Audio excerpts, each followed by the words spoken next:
Hello and welcome back बच्चों। स्वागत है आप सब बच्चों का नीट फिजिक्स की साहस सीरीज में। बच्चों अमेजिंग तरीके से हम सारे चैप्टर कवर कर रहे हैं जो मोस्ट इंपॉर्टेंट है, जहां से ज्यादातर न्यूमेरिकल पूछे जाते हैं फिजिक्स में, राइट। और आज का ये जो लेक्चर है ये मॉडर्न फिजिक्स का dual nature of radiation and matter का लास्ट लेक्चर है। मतलब यहाँ पे हम फोटो इलेक्ट्रिक इफेक्ट की बात करेंगे। और आप सब बच्चों को पता है कि भाई हर साल एक क्वेश्चन जरूर पूछा जाता है, मतलब एक से दो क्वेश्चन जरूर। एक पार्ट हमने इसका कंप्लीट कर लिया है, दूसरा पार्ट आज कवर करने वाले। उम्मीद करता हूं बच्चों आप मस्त तरीके से इसको प्रैक्टिस कर रहे होंगे, इसके नोट्स बना रहे हो, क्योंकि अब तो मैंने आपको मोस्ट इंपॉर्टेंट कॉन्सेप्ट फॉर्मूले उनका भी डिस्कशन करना स्टार्ट कर दिया। उसके बाद उनको अप्लाई कर रहे हैं अपने न्यूमेरिकल को सॉल्व करने के लिए, राइट। भाई किसी भी कैटेगरी का कैसा भी न्यूमेरिकल आपके एग्जाम में आएगा, हर बच्चा एवरेज से एवरेज बच्चा सॉल्व कर सकता है। और सबसे बड़ी बात है 90s से लेके 2024 तक जितने भी न्यूमेरिकल आए हैं सारे हम डिस्कस करेंगे, लगभग सारे 1 to 1। तो भाई एक डेप्थ एनालिसिस आपको मिलेगी, आपकी बेहतरीन प्रैक्टिस होगी,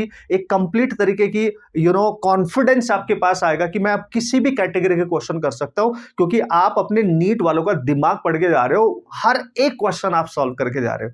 सबसे बढ़िया बात है कि कौन सा फॉर्मूला, कौन सा कॉन्सेप्ट सबसे ज्यादा रिपीट हुआ है, ये तक हमें पता चल जाता है। फास्ट टेक्निक क्या है क्वेश्चन सॉल्व करने की, ये तक हमें पता चल जाता है। और किस क्वेश्चन को कैसे टैकल करना है, कितने समय में सॉल्व करना है, सब कुछ सीरीज में आपको सीखने को मिलेगा। बच्चों बने रहना मेरे साथ। जो बच्चे नए हैं जल्दी से सब्सक्राइब करके रख ले, क्योंकि ऑसम तरीके से आपकी हेल्प होगी फिजिक्स में, फिर कैसा भी पेपर आपका नीट का आ जाएगा। ओके, तो गाइस सबसे पहले देखो एक पार्ट हमने इसका कंप्लीट कर लिया था, फोटोन का डी ब्रोगली वेवलेंथ वाला। हालांकि वो डेटा मैंने numerical data, that is really very very important to make the calculations very easy and fast, है ना। फिर से रिकैप करा देता हूं क्योंकि बहुत हेल्प आपकी हो जाएगी, क्योंकि इसमें उसी टाइप के क्वेश्चन आने वाले हैं। ठीक है भाई, बहुत ध्यान से समझना।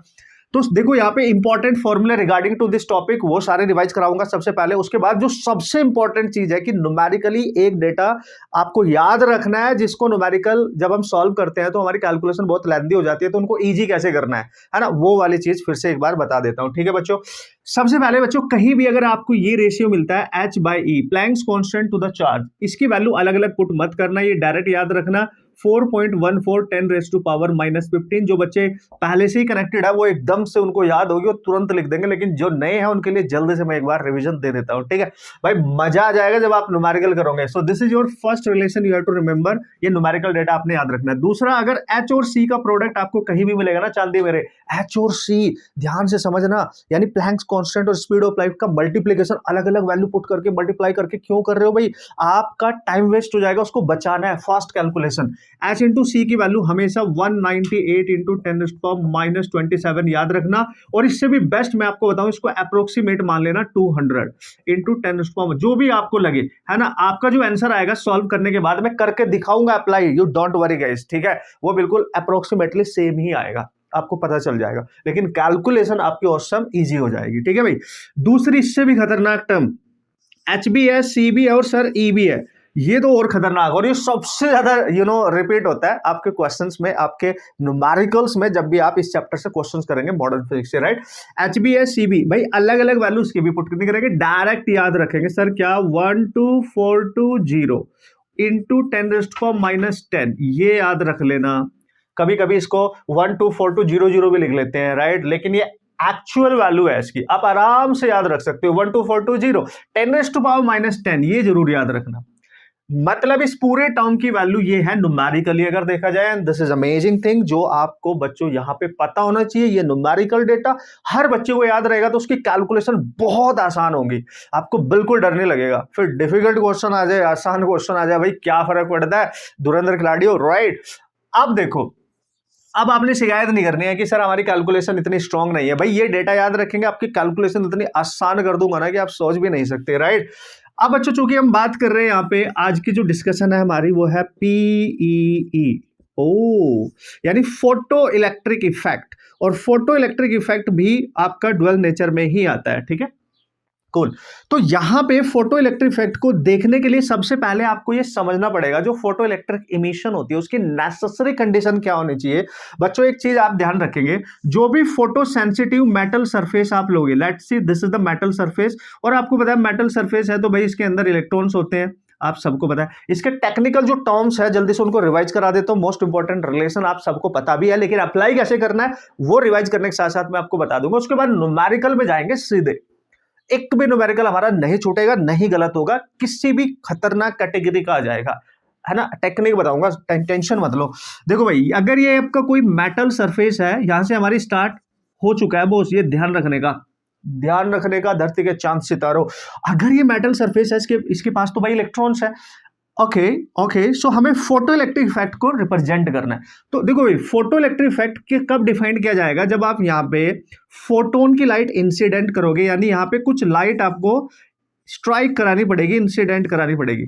यानी ये जो लाइट है, इसको इंसिडेंट रेडिएशन कह सकते हैं, इंसिडेंट लाइट कह सकते हैं, यानी ये आपकी इंसिडेंट रेडिएशन है, ठीक है, या इंसिडेंट लाइट है। और जो लाइट इंसिडेंट हो रही है, ऑब्वियसली वो फोटोन्स की लाइट है, और you can say photons light, यानी फोटोन्स की लाइट है, यानी फोटोन के पास एनर्जी होती है। तो जो इंसिडेंट रेडिएशन होती है ना भाई, ध्यान से समझना, उसकी एनर्जी को हम ई लिखेंगे, ओके। और चूंकि वो फोटोन की एनर्जी के इक्वल होती है, फोटोन की एनर्जी होती है एच न्यू, या इसी को आप लिख सकते हो एच सी बाई लैम्डा।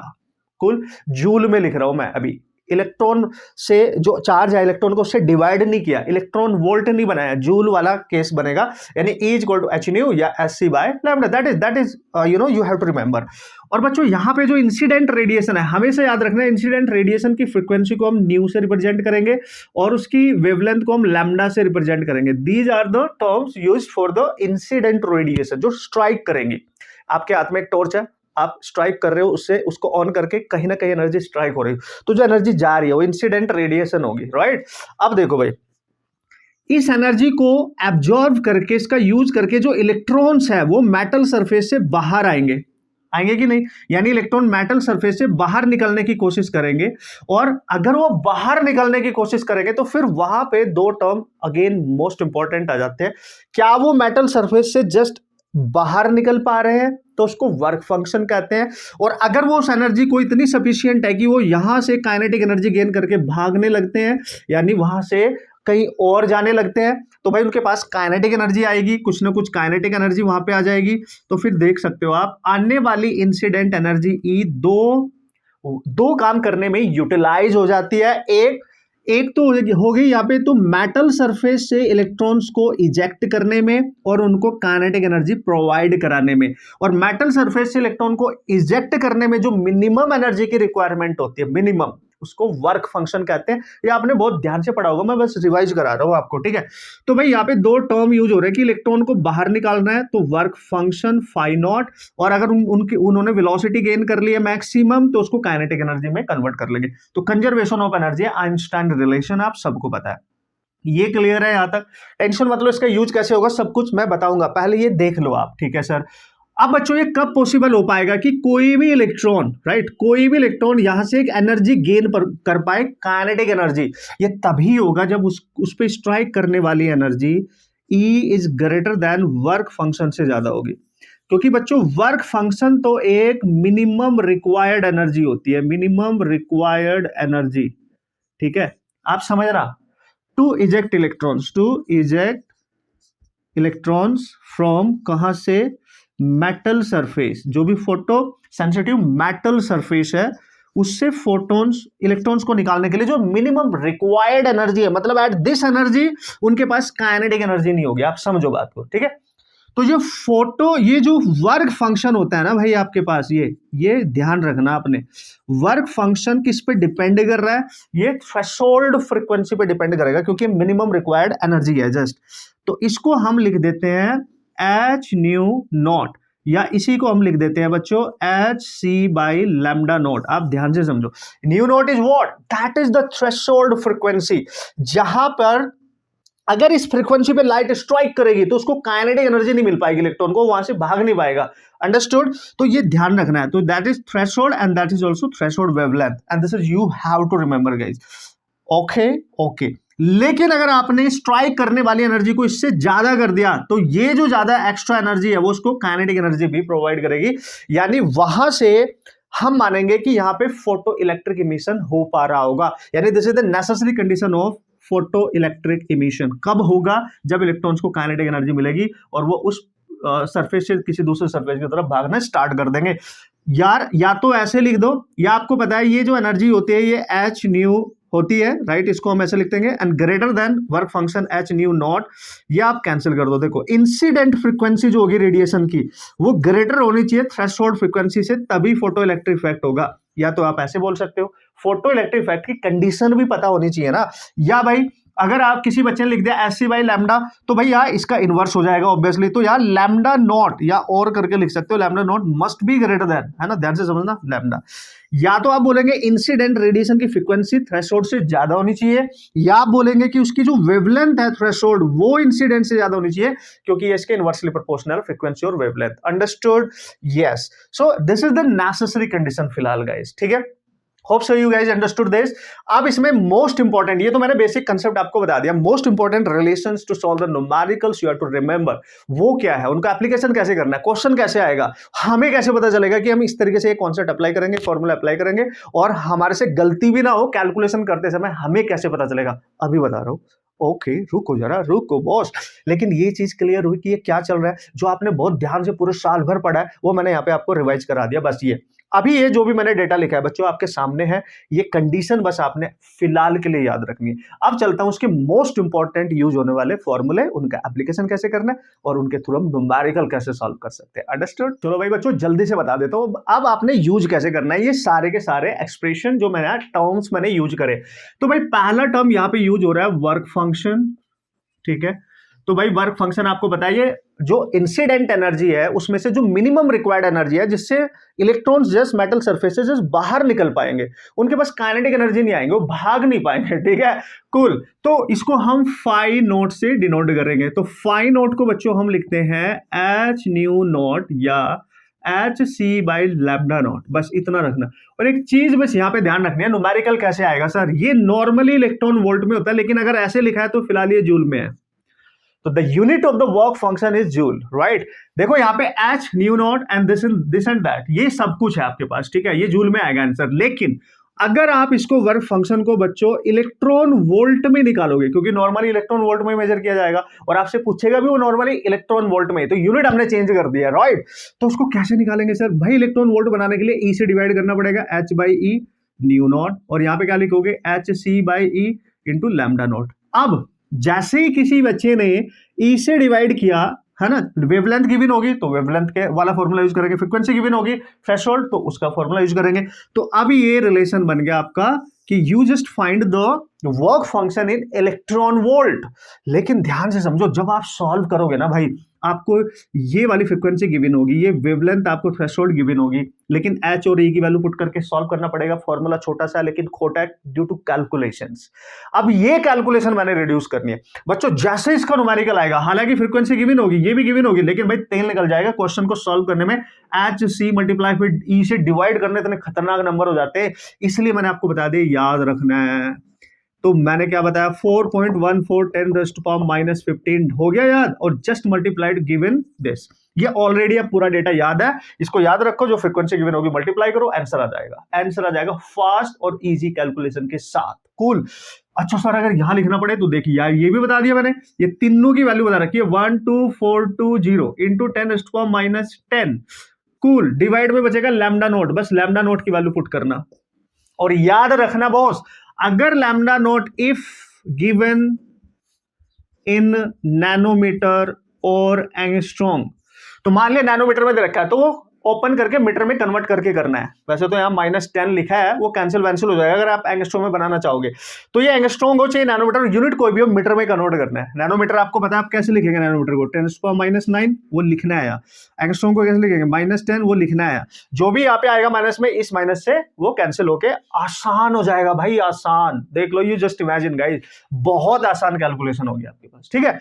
अब दूसरा जो टर्म यहां से यूज हो रहा है, इंसिडेंट रेडिएशन एनर्जी, है ना, रेडिएशन एनर्जी। ओ आप टेंशन नहीं लो, बस देखते रहो, मस्त तरीके से ऐसे शॉर्ट नोट्स बनवाऊंगा ना आपके भाई, मतलब वो जस्ट फॉर्मूले लिखे नहीं होंगे, आपको पता तक रहेगा कि क्वेश्चन आएगा, मैंने ऐसे अप्लाई करना है, ऐसे कैलकुलेशन इजी करनी है, एक नंबर तरीके से, राइट।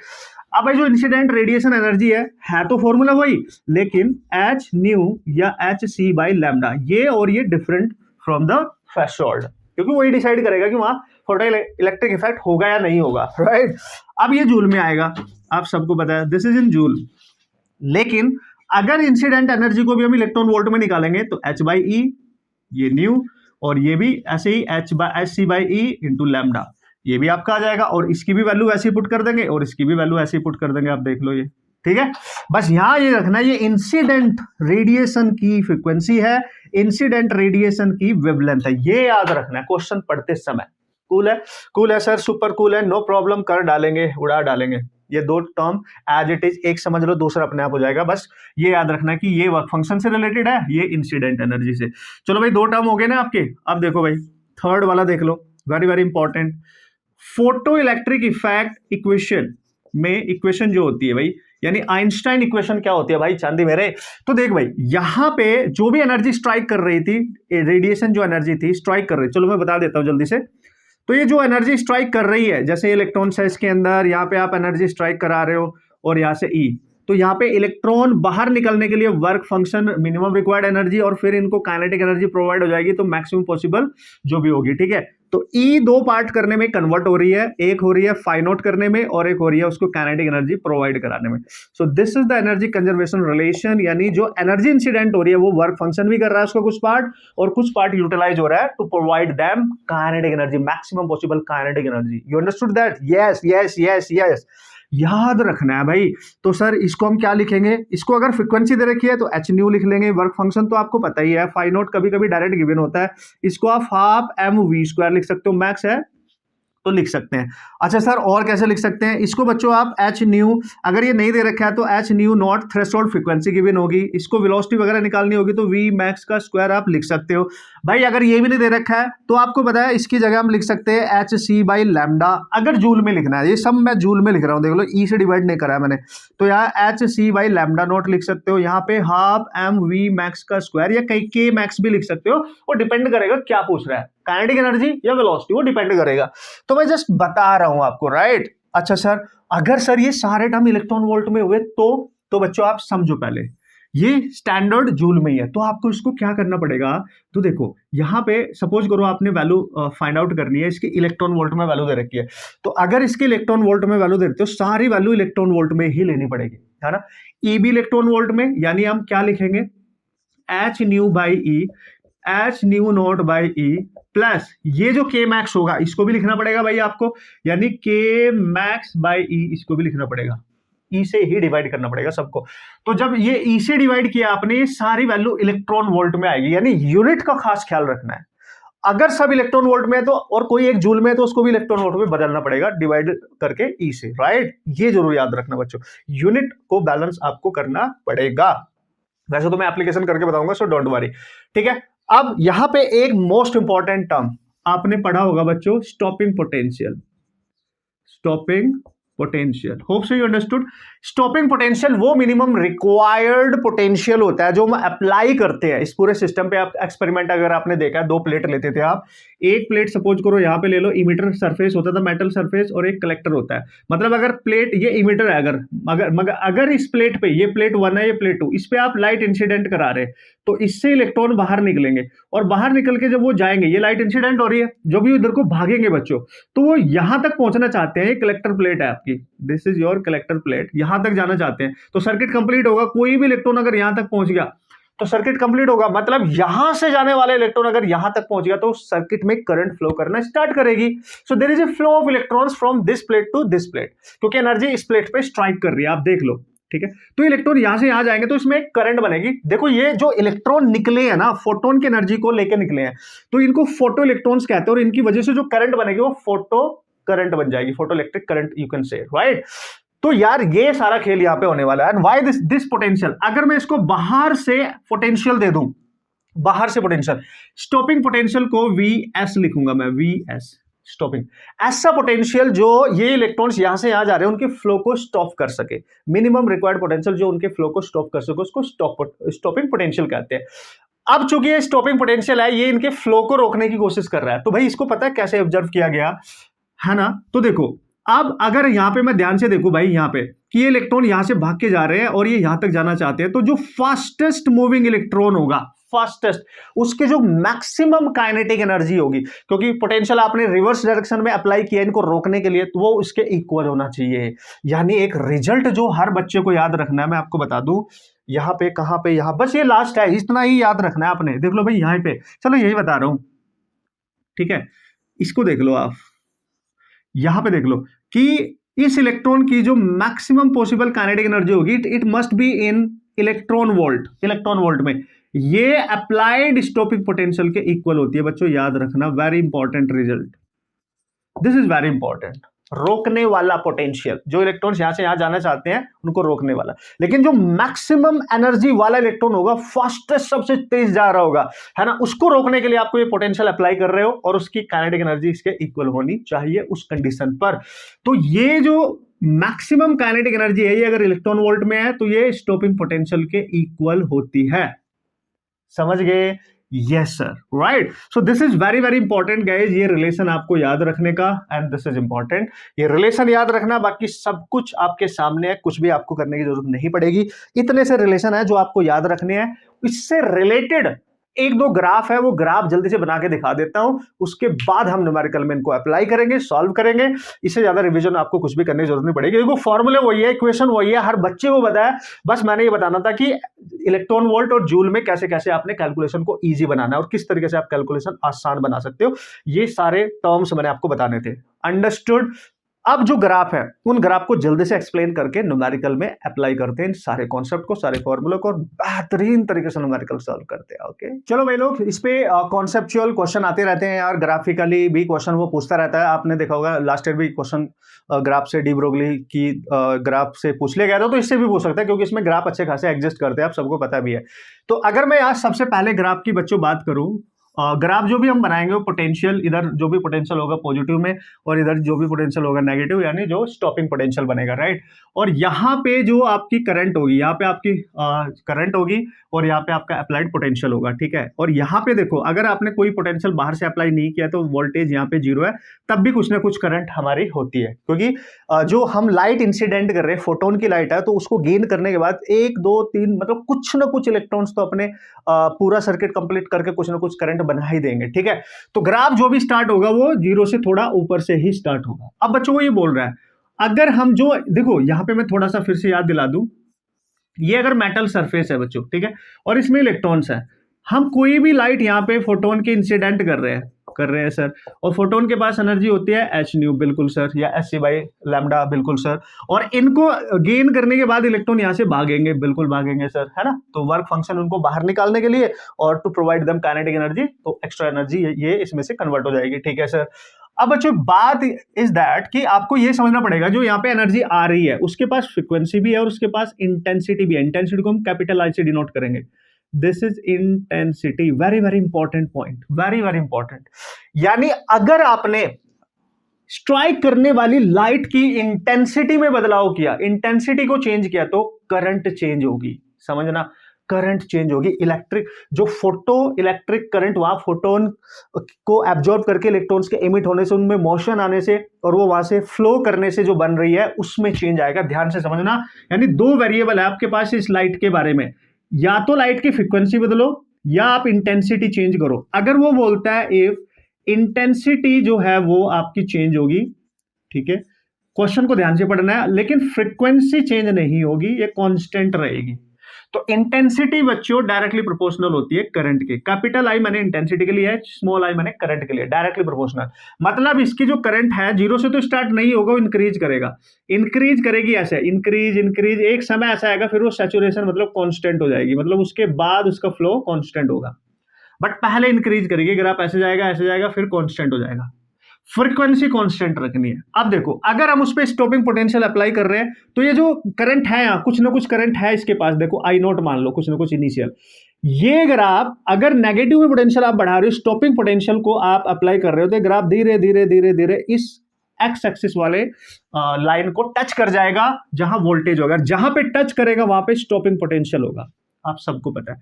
तो यहां पे ये जो करंट का अमाउंट है ये जीरो हो जाएगा। स्टॉपिंग मतलब सारे इलेक्ट्रॉन्स के फ्लो को स्टॉप करने वाला, और जब इलेक्ट्रॉन्स जा ही नहीं पाएंगे दूसरी प्लेट पर, कलेक्टर प्लेट पर, राइट, तो भाई जब करंट इलेक्ट्रॉन का जो फ्लो है वो स्टॉप हो जाएगा, वो कंप्लीट सर्किट नहीं बना पाएगा, तो करंट नहीं बनेगी ना, क्योंकि current is the flow of rate of flow of electrons, right, charge particles, मतलब आप समझो बात को, ठीक है। तो ये इस पॉइंट पे करंट जीरो हो जाएगी। तो स्टॉपिंग पोटेंशियल इसलिए अप्लाई कर रहे हैं कि सर्किट में करंट का फ्लो ना करे। तो इस तरीके का ग्राफ दिखेगा, तो ध्यान से समझना, as the intensity increases current increases, understood, yes sir. अब इसका रिवर्स सोचो। अच्छा, अगर आप इंटेंसिटी को यहां से बढ़ा दो, और देखो यहां से ऐसे भी समझ लेना, ये V है, ये I है, आपने बोला सर हम इससे जो इंटेंसिटी अप्लाई किया उससे भी ज्यादा बढ़ाएंगे। लाइक इनिशियली ग्राफ सपोज करो यहां से चला ऐसे किसी पहली इंटेंसिटी पे, इंटेंसिटी को और इंक्रीज करो, इससे ज्यादा इंटेंसिटी दो, तो पता है ग्राफ इससे आगे से शिफ्ट हो जाएगा, और जीरो अगर स्टॉपिंग पोटेंशियल यहां हो रहा है तो ग्राफ यहां से शिफ्ट होके ऐसे आएगा, लेकिन जीरो यहीं पे होगा, क्योंकि स्टॉपिंग पोटेंशियल पे सारा का सारा ग्राफ यही एक ही पॉइंट पे जीरो होगा। डिफरेंट डिफरेंट इंटेंसिटी अलग है, और इंटेंसिटी अप्लाई कर दो, ये देखो यहां पे, तो आप देख सकते हो इंटेंसिटी सबसे ज्यादा इसकी है ना, फिर I2 है, फिर I1 है। जितने ज्यादा इंटेंसिटी उसकी, करंट का ग्राफ उतना जीरो से उतने दूर ऊपर कट करेगा, यानी ये I3 and this is I2 and this is I1। तो आप देख सकते हो करंट I3 ज्यादा है I2 से, फिर I1, जिसकी जितनी कम इंटेंसिटी उसकी करंट उतनी कम। देखो ये पास में, ये दूर में, इस एक्सिस पे जितना आप ऊपर जाते जाओगे करंट का अमाउंट उतना ज्यादा आपको इंक्रीज देखने को मिलेगा। तीनों ग्राफ एक ही पॉइंट पे कट करेंगे, समझ जाना इंटेंसिटी वेरी कर रही है, और सारे केस में फ्रीक्वेंसी कांस्टेंट है। कूल है, फ्रीक्वेंसी का कोई फर्क नहीं पड़ता, समझ जाना। फ्रीक्वेंसी चेंज करने से काइनेटिक एनर्जी ऑफ इलेक्ट्रॉन्स पे फर्क पड़ता है, मतलब स्टॉपिंग पोटेंशियल वेरी करता है, काइनेटिक एनर्जी वेरी करती है फ्रीक्वेंसी के बदलने से, ये याद रखने का, वेरी वेरी इंपॉर्टेंट। तो सर एक तो ये हो गया, यस। अब बच्चों अगर आपने क्या किया, इंटेंसिटी में कोई बदलाव नहीं किया, मतलब there is no change in current, so current में कोई चेंज नहीं होगा, नो चेंज इन करंट। अब करंट यहां पे कांस्टेंट रह गई एक तरीके से, ठीक है, जो भी है मतलब वो रहेगी। लेकिन अगर आपने फ्रीक्वेंसी को चेंज किया, लाइट की फ्रीक्वेंसी, जो लाइट आप इंसिडेंट कर रहे हो ना भाई, उसकी फ्रीक्वेंसी को अगर भाई कैसा भी क्वेश्चन आएगा ना आपका, कॉन्सेप्चुअल आए कैसा भी आया, आप हर क्वेश्चन सॉल्व कर सकते हो। न्यूमेरिकल तो मैं आपको धुआंधार तरीके से बेस्ट टेक्निक से सिखा ही रहा हूं, वो तो मैं सिखाऊंगा, लेकिन कॉन्सेप्चुअल क्वेश्चन भी आप उड़ा सकते हो। बच्चों फ्रीक्वेंसी में अगर चेंज किया गया, ध्यान से समझना, due to change in frequency, आपकी के मैक्स जो काइनेटिक एनर्जी है वो चेंज हो जाएगी, मतलब उसका स्टॉपिंग पोटेंशियल चेंज हो जाएगा। देन तो ग्राफ कैसे दिखेगा, ये V है, ये I है, और आपने क्या किया, यहां करंट, जब पोटेंशियल बिल्कुल भी नहीं था तो करंट तो ऐसे ही दिखेगी, ठीक है, ये ग्राफ ऐसे दिखेगा। अब ये ग्राफ अगर ऐसे दिखेगा तो फ्रीक्वेंसी बदलते ही बच्चों यहां से ग्राफ आएगा और यहां से डिवाइड होके अलग पॉइंट पे कट करेगा, यानी जैसे आप फ्रीक्वेंसी चेंज कर रहे हो, देखो ग्राफ का मीटिंग पॉइंट, देखो तीनों ग्राफ एक ही पॉइंट पे थे, सबका भी स्टॉपिंग पोटेंशियल सेम था, सबका 3 ग्राफ थे, देखो 1 2 3, और सबका स्टॉपिंग पोटेंशियल है सेम। क्यों? क्योंकि ये इंटेंसिटी के चेंज होने से चेंज नहीं होता, ये फ्रीक्वेंसी के चेंज होने से चेंज होता है। अगर ये चेंज होता है तो देखो, अगर ये पहला ग्राफ है, ये पहले ग्राफ की देखो करंट यहां सेम है, यहां पे इंटेंसिटी आपने सेम कर दी, इंटेंसिटी क्या कर दी, कांस्टेंट कर दी, राइट। लेकिन आपका ग्राफ अलग अलग पॉइंट पे स्ट्राइक कर रहा है, अलग अलग पॉइंट पे स्ट्राइक करने का मतलब इसका स्टॉपिंग पोटेंशियल कुछ अलग होगा, इसका अलग होगा, इसका अलग होगा, क्योंकि जो ऊपर वाला ग्राफ है उसकी फ्रीक्वेंसी ज्यादा होगी, इसकी फ्रीक्वेंसी इससे कम, सबसे कम इसकी। तो जिसकी फ्रीक्वेंसी जितनी ज्यादा डायरेक्टली प्रोपोर्शनल है ना भाई, इक्वेशन से भी देख सकते हो उसका स्टॉपिंग पोटेंशियल, उसको रोकने के लिए उन फ्लो ऑफ इलेक्ट्रॉन्स को उतना ही ज्यादा आपको पोटेंशियल अप्लाई करना पड़ेगा, स्टॉपिंग, राइट, उसकी ताकत बढ़ानी पड़ेगी ना भाई। तो ये अलग अलग पॉइंट पे स्ट्राइक करेगा, बस ये समझ लेना, मजा आ जाएगा आपको, इतना ध्यान रखना। यानी फ्रीक्वेंसी काइनेटिक एनर्जी से डायरेक्ट रिलेशन रखती है, फ्रीक्वेंसी बढ़ा दोगे काइनेटिक एनर्जी भी बढ़ जाएगी, पोटेंशियल एनर्जी भी स्टॉपिंग पोटेंशियल भी आपका इंक्रीज कर जाएगा। So this is directly related to this two terms and that is really very very important. तो आई होप गाइज आप समझ गए होंगे इसकी कहानी क्या है, ठीक है। कभी कभी देखो, जैसे ये रिलेशन मैंने लिखा था, जो इंटेंसिटी है लाइट की, अगर वो बढ़ा रहे हो तो करंट बढ़ रही है, तो कभी कभी इसमें इन्हीं का ग्राफ पूछ लेता है कि भाई यहाँ पे इंटेंसिटी है और यहाँ पे करंट है, तो करंट और इंटेंसिटी का ग्राफ बनाओ। तो बताओ इंटेंसिटी, एक करंट जो है वो ड्यू टू इंटेंसिटी उसके पावर 1 पे डायरेक्टली प्रोपोर्शनल है, तो जैसे जैसे इंटेंसिटी बढ़ाओगे तो स्ट्रेट लाइन बनकर तैयार हो जाएगा, ठीक है। मतलब करंट और इंटेंसिटी का कर्व अगर होगा, लेकिन यहाँ करंट वर्सेस अप्लाइड पोटेंशियल जो है पॉजिटिव में और ये नेगेटिव में, मतलब स्टॉपिंग और ये आपका जो उसको सपोर्ट कर रहा होगा करंट को बढ़ाने के लिए इधर वाला। तो फिर ये बनाएंगे अब, ये वाले ग्राफ आपने याद रखे। एक लास्ट ग्राफ, उसके बाद क्वेश्चन बेहतरीन तरीके से। धुरंधर खिलाड़ी हो, हर चीज आपको मस्त तरीके से आएगी, ये आप मान के चले। बस क्वेश्चन सॉल्व होने चाहिए अब, है ना। अब आपके क्वेश्चन स्पीड अप होने चाहिए, मतलब मजा आना चाहिए आपको क्वेश्चन सॉल्व करते हुए, आपको डर नहीं लगना चाहिए फिजिक्स से, है ना। आपको इससे बेस्ट कुछ हो नहीं पाएगा। आप ये बात समझो, आपके जितने भी न्यूमेरिकल मैं कराऊंगा, तुम्हारे एग्जाम के न्यूमेरिकल है, तुम्हें मजा आएगा देख के कि यार सारे न्यूमेरिकल हमारे से हो रहे हैं, पीवाईक्यूज हो रहे हैं, लॉट ऑफ क्वेश्चंस आप सॉल्व कर पा रहे हो, आपका कॉन्फिडेंस अलग लेवल पे होगा, है ना। फिर किसी भी टाइप का क्वेश्चन कहीं से भी आप सॉल्व कर रहे होंगे, टेस्ट आप दे रहे हो वहां से कर रहे होंगे, या कोई अदर जो आपका स्टडी मटेरियल होता है, कोचिंग का मटेरियल होता है, उसको आप सॉल्व कर रहे होंगे, तो आपको ज्यादा कॉन्फिडेंस फिर आने लगेगा, क्योंकि आपके फंडे, फॉर्मूले, कॉन्सेप्ट, क्वेश्चन को सॉल्व करने के तरीके, वो सब कुछ डिफरेंट तरीके से आप अप्लाई करके उसको सॉल्व कर रहे होंगे इजी वे में। ओके, चलो बच्चों, ये ग्राफ बहुत जरूरी है, क्योंकि इस पे क्वेश्चन हर साल लगभग कहीं ना कहीं टेक्निकली पूछ ही लेता है, तो बहुत जरूरी है, राइट।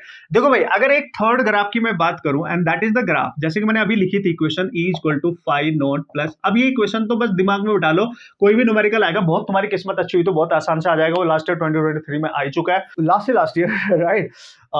तो वो आ चुका है, लेकिन अब अगर कोई भी न्यूमेरिकल इस साल आता है, तो बच्चों ये मान के चले आप, टू बी वेरी श्योर, कि भाई यहाँ पे आइंस्टाइन इक्वेशन से रिलेटेड ही आएगा। तीनों टर्म इंपॉर्टेंट है इसमें, वेरी वेरी इंपॉर्टेंट, है ना। अब देखो, अगर मैं इसको ध्यान से समझूं, इसका एक ग्राफ बनाऊंगा, तो मैं फ्रीक्वेंसी के टर्म्स में लिख रहा हूं, तो दैट इज एच न्यू, इसको लिखोगे एच न्यू नॉट। अब आप बच्चे सारे समझ गए होंगे, इसको लिखेंगे के मैक्स। और अगर ये सारे टर्म इलेक्ट्रॉन वोल्ट में है बच्चों, राइट, जैसे मैं ई से डिवाइड कर रहा हूं, ई से, तो देखो इसको ऐसे भी लिख सकते हो, ये जो एनर्जी है, अगर ये इलेक्ट्रॉन वोल्ट में है तो ऐसे लिख दो सर, ये इलेक्ट्रॉन वोल्ट में है, तो क्वेश्चन में गिवन होगा इलेक्ट्रॉन वोल्ट में, जैसे 2.3 इलेक्ट्रॉन वोल्ट है, फिर आपको डायरेक्ट वैल्यू पुट कर सकते हो, और ये के मैक्स इलेक्ट्रॉन वोल्ट में, यानी जो काइनेटिक एनर्जी है मैक्सिमम, वो इलेक्ट्रॉन वोल्ट में।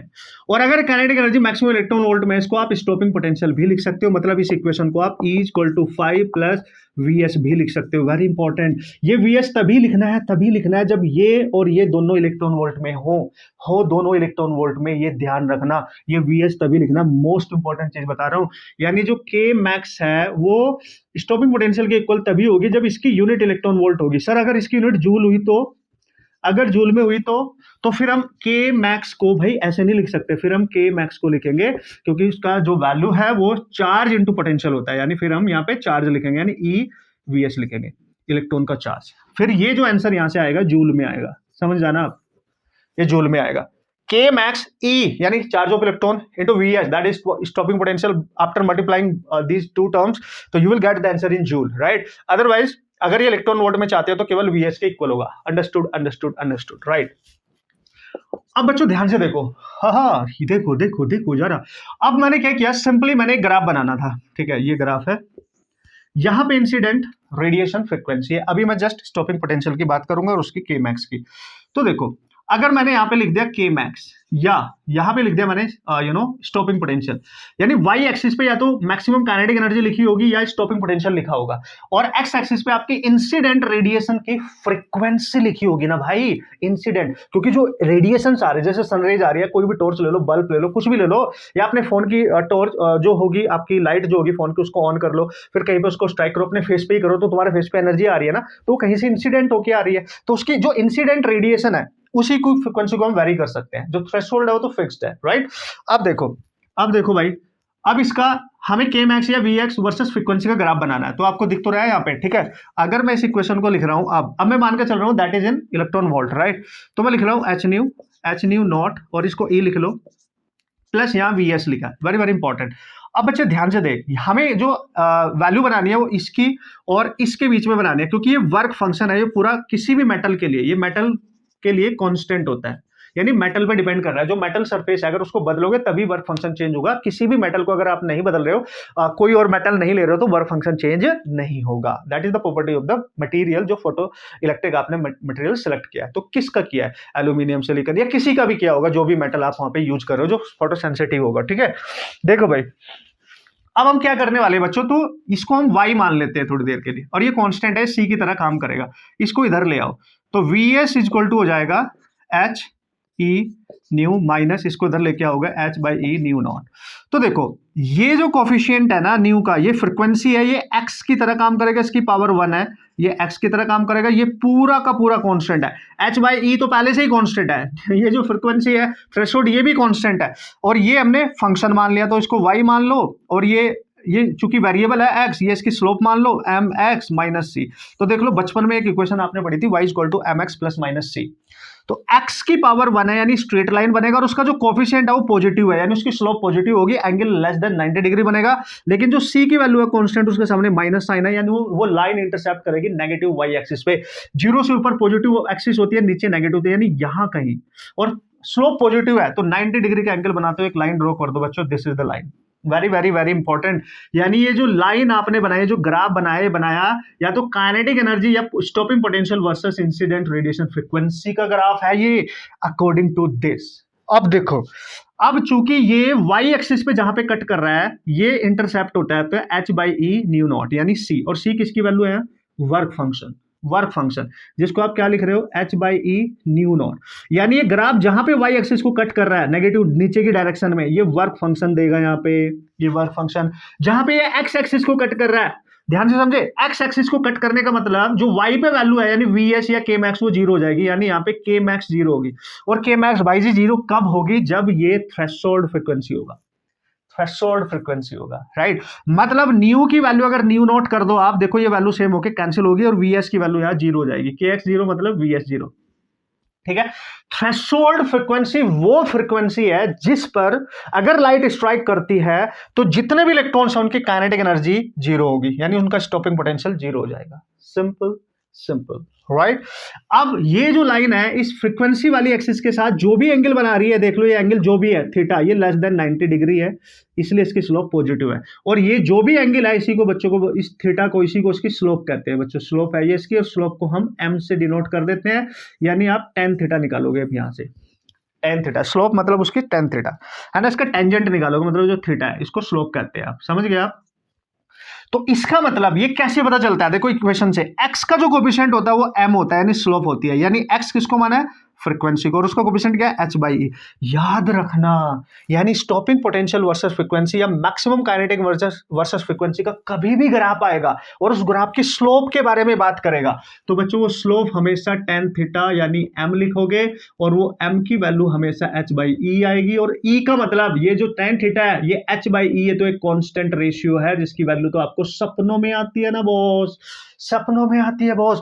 यानी ये h बाई ई हमेशा कांस्टेंट रहेगा, यानी slope of this graph always remains constant irrespective to the material having different work function.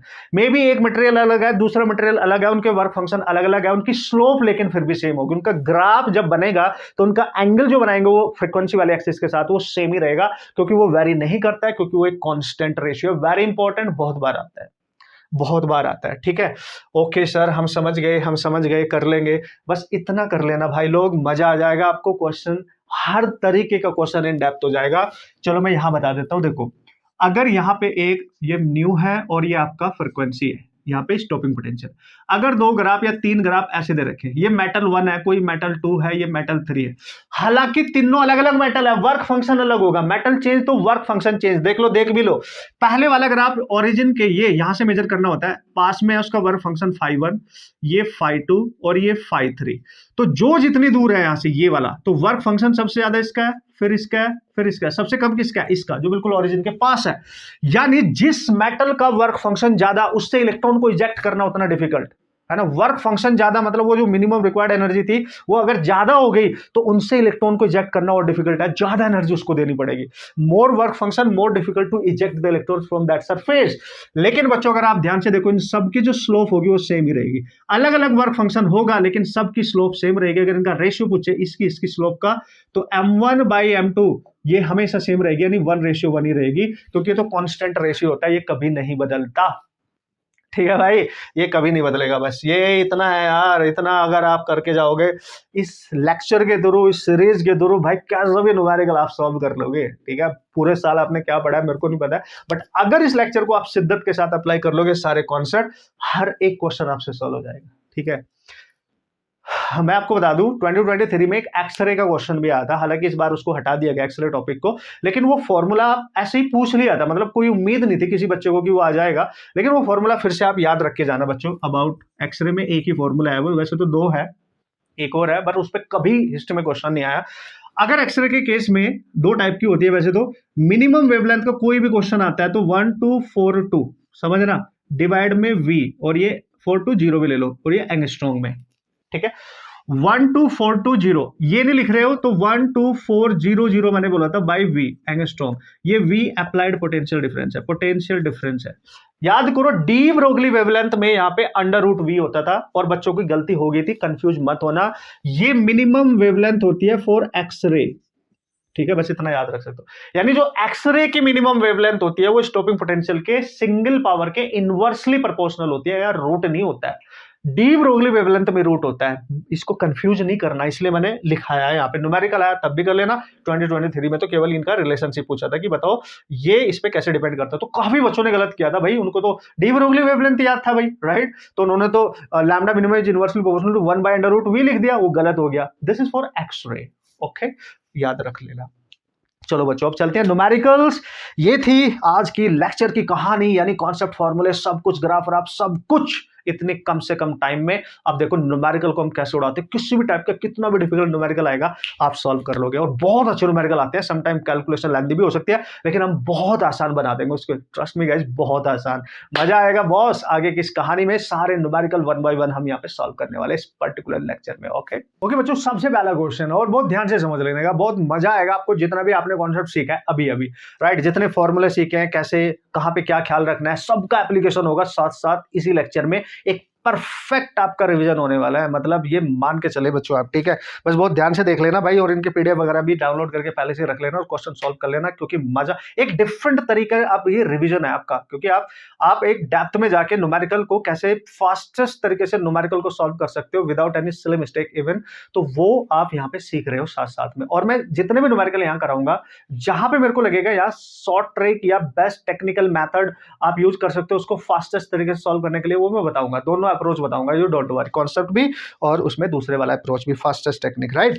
चलो भाई, सबसे पहले क्वेश्चन अगर बच्चों यहाँ पे देख लिया जाए तो क्या है उसकी कहानी मेरी जुबानी, और कैसे आप क्रैक कर सकते हो बहुत बेहतरीन तरीके से, ठीक है। क्वेश्चन को पढ़ लिया करो पहले, और जल्दी से मेरे से पहले सॉल्व करना स्टार्ट किया करो, धुरंधर खिलाड़ी हो, राइट। उसने बोला when two monochromatic lights of frequency this and this are incident on a photoelectric metal, एक मेटल सरफेस है बच्चों, आप यहां से समझेंगे this is the metal surface, पहले यहाँ पे एक लाइट स्ट्राइक की गई मेटल सरफेस पे जिसकी फ्रीक्वेंसी थी इनिशियली न्यू, पहली बार, और हमें हर मेटल का अपने एक वर्क फंक्शन होता है मान के चलो, और जो भी इलेक्ट्रॉन है वो एनर्जी गेन करके यहां से भागेगा, ये बिल्कुल क्लियर है, ये अब आपको बिल्कुल लॉट ऑफ टाइम्स यहाँ पे यूज करना है, ठीक है, ठीक है sir. Stopping potential becomes this to this, वो बोल रहा है जब फ्रीक्वेंसी इतनी इंसिडेंट कराई तो जो स्टॉपिंग पोटेंशियल है इनिशियल, वो पहले कितना था, Vs/2 था, लेकिन अगर इस फ्रीक्वेंसी को चेंज करके हमने हाफ कर दिया तो उसका जो स्टॉपिंग पोटेंशियल है सेकंड इस फ्रीक्वेंसी पे, वो हो जाता है दैट इज Vs, ये हो जाता है, ठीक है, ऐसे बोला है कि भाई ऐसा ऐसा हो जाएगा। तो बच्चों यार कोई भी एनर्जी इंसिडेंट कर रहा है फ्रीक्वेंसी के साथ या वेवलेंथ के साथ, स्टॉपिंग पोटेंशियल की बात करें तो आइंस्टाइन इक्वेशन ही यूज होगी, ये इधर बिठा लो वही यूज होगी, राइट। अब देखो देखो क्या करेंगे, तो दो इक्वेशन बनानी पड़ेगी आपको, ठीक है। आपसे क्वेश्चन पूछा गया कि what is the threshold frequency, so find nu naught, और न्यू नोट कहां से मिलेगी, वर्क फंक्शन, तो first of all you have to calculate work function, work function से ही आपको थ्रेशोल्ड फ्रीक्वेंसी या थ्रेशोल्ड वेवलेंथ मिल सकती है ना भाई। तो पहले इस पे अप्लाई करते हैं, क्या है, E equal to 5 naught plus K max, ओ और हम मान के चल रहे all they are in electron volt, लेकिन चलो डिवाइड तो करना पड़ेगा। अगर इसको फ्रीक्वेंसी के टर्म्स में लिखूंगा तो एच न्यू, पहली फ्रीक्वेंसी ये रही, ठीक है, और ई से डिवाइड कर दो, इसको लिखोगे एच न्यू नॉट, चलो इसको वर्क फंक्शन ही रखो क्योंकि वर्क फंक्शन तो सेम ही रहेगा, वो एनर्जी ही चेंज कर रहा है, मतलब फ्रीक्वेंसी चेंज कर रहा है, मेटल तो सेम है तो वर्क फंक्शन सेम रहेगा। पहले हम वर्क फंक्शन निकाल लेते हैं, वहां से फ्रीक्वेंसी निकाल लेंगे थ्रेशोल्ड। अब के मैक्स इलेक्ट्रॉन वोल्ट में है अगर, तो हम उसको Vs लिखेंगे, पहले वाला इतनी फ्रीक्वेंसी पे ये है Vs/2, तो Vs/2 लिख लो, ठीक है भाई लोग। अच्छा सर ठीक है, बढ़िया बढ़िया, एक इक्वेशन तो ये बन गई फर्स्ट इक्वेशन। अब जब उसने फ्रीक्वेंसी को चेंज करके ये किया तो भाई यहाँ पे लिखोगे आप h nu/2e और यहाँ पे लिखोगे phi नॉट प्लस उसका जो स्टॉपिंग पोटेंशियल हो जाता है इस फ्रीक्वेंसी पे, that is Vs, this is your second equation. Cool है बच्चों। अब जब भी इस टाइप के क्वेश्चन है भाई आपको करने होते हैं ना, मतलब इस टाइप के क्वेश्चन कभी भी आपने सॉल्व करने हैं, तो दोस्तों क्या किया करो, वर्क फंक्शन को निकालने के लिए चूंकि दोनों में सेम है, किसी एक में से किसी दूसरी को सब्ट्रैक्ट कर दो, पहली बात। यानी फर्स्ट में से सेकंड को सब्ट्रैक्ट करो, वीएस निकालो और किसी एक में पुट करो। यानी आप क्या करोगे, फर्स्ट में से सेकंड को सब्ट्रैक्ट करना है, तो इसमें से इसको सब्ट्रैक्ट करो, लेफ्ट वाला लेफ्ट, राइट वाला राइट, तो क्या होगा देखो, तो H nu by E minus H nu by 2e, और इधर क्या बचेगा, this whole minus this whole, तो मतलब phi not plus V S by two minus phi not और माइनस वी एस, यही हो जाएगा। और यहां देखो ये हाफ है, तो यहाँ एच न्यू बाई ई बचेगा बाई 2, ठीक है, इसमें से जब इसको सब्ट्रैक्ट कर रहे हो, और यहां ये कैंसिल हो गया, ये वी एस हो जाएगा बच्चों, आप देख सकते हो we S by two minus V S, और यहां से आप देख सकते हो एच न्यू बाई 2e, और यहां बचेगा माइनस का वी एस बाई 2, क्योंकि ये माइनस वी एस नेगेटिव में जाता है। तो यहां पे जो 2 से 2 कैंसिल हो रहा है, वीएस की वैल्यू आ रही है minus H nu by E, stopping potential की ये वैल्यू आ रही है, यस सर। अगर स्टॉपिंग पोटेंशियल की वैल्यू ये आ रही है बच्चों, तो इसको उठा के किसी एक इक्वेशन में पहली में ही पुट कर दो। क्यों सर, क्यों करें पुट, क्योंकि हमारे को वर्क फंक्शन चाहिए ना भाई। तो देखो फर्स्ट में पुट करो, तो एच न्यू बाई ई, और यहां पे देखो वर्क फंक्शन है, और यहां पे वीएस है, और वीएस बाई 2 है, तो यहां पुट करो, तो that is minus H nu by E, और यहां 2 भी था, है ना। और इस पूरी वैल्यू को इधर लेके आओ, क्योंकि आपको ये चाहिए, तो फाई नोट आ जाएगा H nu by E plus H nu by 2e, तो बच्चों आप देख सकते हो इसको ऐड करके 3h न्यू बाय 2e, ये आ गया आपका वर्क फंक्शन। और अगर ये आ गया तो आंसर बहुत आसान है, क्योंकि वर्क फंक्शन को आप लिखते हो एच न्यू नॉट, और बच्चों ये हो जाएगा that is 3h new by 2e, और ये ई क्यों लिया, क्योंकि इलेक्ट्रॉन वोल्ट बनाना पड़ेगा। एच बाई ई कैंसिल, तो न्यू नोट कितना आ गया, 3/2 न्यू। यानी जो थ्रेशोल्ड फ्रीक्वेंसी आ रही है ना, वो इंसिडेंट रेडिएशन की फ्रीक्वेंसी की 1.2 टाइम्स ग्रेटर है। यानी आप देख सकते हो यहाँ पे 3/2 है, ये यहाँ पे वेरी वेरी इंपॉर्टेंट, 3/2, यानी इससे ज्यादा है। हालांकि this is not correct condition अगर देखा जाए, क्योंकि इंसिडेंट रेडिएशन की जो फ्रीक्वेंसी होती है ना फोटो इलेक्ट्रिक इमिशन के लिए, वो होनी चाहिए ज्यादा। तो फोटो इलेक्ट्रिक इमिशन वहां पे तभी होगा, फोटो इलेक्ट्रिक इमिशन नहीं होगा अगर आप इस इक्वेशन के अकॉर्डिंग देखो, new naught is greater than new है, तो this is the condition, the threshold frequency ज्यादा हो तो वहां फोटो इलेक्ट्रिक इमिशन नहीं हो पाएगा, राइट। बट ये आपसे रिलेशन पूछा था, तो this is your relation and you can solve the problem, no problem guys, ठीक है। this is how you can understand the concept and कैसे अप्लाई करना, आराम से पेशेंस के साथ करते हुए आगे बढ़ेंगे। हर कैटेगरी का न्यूमेरिकल आपको मिलेगा, हर कॉन्सेप्ट को अप्लाई करने का मौका मिलेगा, सॉल्यूशन को देखते हुए आगे बढ़ेंगे कि कहाँ कैसे क्वेश्चन आए थे, वाओ अब कैसा भी क्वेश्चन आ जाएगा मैं सॉल्व कर लूंगा, हर बच्चे को, है ना। गर्ल्स एंड बॉयज आप टेंशन मत ले, आपको मजा आएगा क्वेश्चंस को सॉल्व करने में, उसको अप्लाई करने में, उसको अंडरस्टैंड करने में, सब कुछ आपको इस कहानी में मिलता रहेगा मस्त तरीके से। ओके बच्चों, नेक्स्ट क्वेश्चन देखो यार, हर क्वेश्चन की अपनी एक पहचान होती है, उसके अंदर छुपा हुआ एक कॉन्सेप्ट होता है, फिर उनको अप्लाई करना सीखना पड़ता है, इसलिए आप स्ट्रॉन्ग बनते हो। जितने आप ज्यादा क्वेश्चन करते हो, जितने अच्छे से करते हो, जितना अच्छा समझ के उसको अंडरस्टैंड करते हो, आगे बढ़ते हो, उतना आप स्ट्रॉन्ग बनते जाते हो, उनको अप्लाई करने में भी और क्वेश्चन को फास्ट तरीके से सॉल्व करने में without any error. Next question number 2, चलो भाई देखो, जैसे मैंने आपको बोला था वही क्वेश्चन मैं छोड़ूंगा जो या तो सिमिलर टाइप के होंगे, या जिनका ज्यादा इंपॉर्टेंस नहीं होगा, वो मतलब आपके एग्जाम के लिए उतने इंपॉर्टेंट नहीं है, या फिर बहुत आसान है, हर बच्चा सॉल्व कर सकता है। उसके अलावा जितने भी क्वेश्चन है सब कुछ मैं डिस्कस कर रहा हूं, ठीक है। चलो भाई, an electromagnetic wave of wavelength lambda is incident on a photosensitive surface of negligible work function. समझो, नेग्लिजिबल वर्क फंक्शन मतलब अगर एक फोटोसेंसिटिव आपका मटेरियल है, ये है, और इसका जो वर्क फंक्शन है वो तो नेग्लिजिबल है, नहीं जीरो मान लो आप, ठीक है। और इस पे कोई इलेक्ट्रोमैग्नेटिक वेव इंसिडेंट कर रही है, मतलब उसकी एनर्जी तो आप सबको पता ही है, ई लेते हैं हम उसको एच न्यू या एच सी बाई लैम्डा लिखते हैं। अगर जूल में लिखना है, इलेक्ट्रॉन वोल्ट में, तो ई से डिवाइड करते हैं, आप सबको पता होगा। If m is the mass of photoelectron emitted from the surface has de Broglie wavelength। ओहो, अगर यहां से कोई इलेक्ट्रॉन इमिट होके जा रहा है और इसका m मास है, और अगर ये m मास है, तो पता क्या पूछ रहा है इसकी, बताओ इसकी डी ब्रोगली वेवलेंथ क्या होगी, यानी लैम्डा डी। कमाल का क्वेश्चन है, मतलब कहाँ का कॉन्सेप्ट कहाँ पे उसने कैसे यूज कर लिया। We have to find the de Broglie wavelength guys, मतलब उस मेटल सरफेस से इन लाइट को इंसिडेंट करके जो इलेक्ट्रॉन निकल के काइनेटिक एनर्जी से भागेगा, उसकी डी ब्रोगली वेवलेंथ तो बता दो। तो सबसे पहला कॉन्सेप्ट तो यही है कि एनर्जी स्ट्राइक करी, वर्क फंक्शन नेग्लिजिबल है, डी ब्रोगली वेवलेंथ निकालनी है। तो जो निकालनी है पहले उसको याद कर लो। डी ब्रोगली वेवलेंथ होती थी sir h/p। Oh my God, yes, यानी Planck's constant over momentum, and this is the momentum. अब आपको मोमेंटम के बारे में सोचना है, मोमेंटम कैसे निकालेंगे सर उस इलेक्ट्रॉन का? भाई मोमेंटम बच्चों याद होता था, याद करो आप मोमेंटम को कैसे निकालते थे, under root of 2m k, और k क्या है इसकी kinetic energy. Yes yes guys, this is amazing thing, you have to understand this thing, right? तो इसका मतलब आपको यहाँ पे काइनेटिक एनर्जी निकालनी पड़ेगी उस इलेक्ट्रॉन की, और काइनेटिक एनर्जी तो हम निकाल लेंगे। कैसे निकालेंगे सर? तभी तो ये आएगा। यानी अगर डी ब्रोगली वेवलेंथ आप चाहते हो तो h by under root of 2m k उसकी जो काइनेटिक एनर्जी है वो निकालनी पड़ेगी।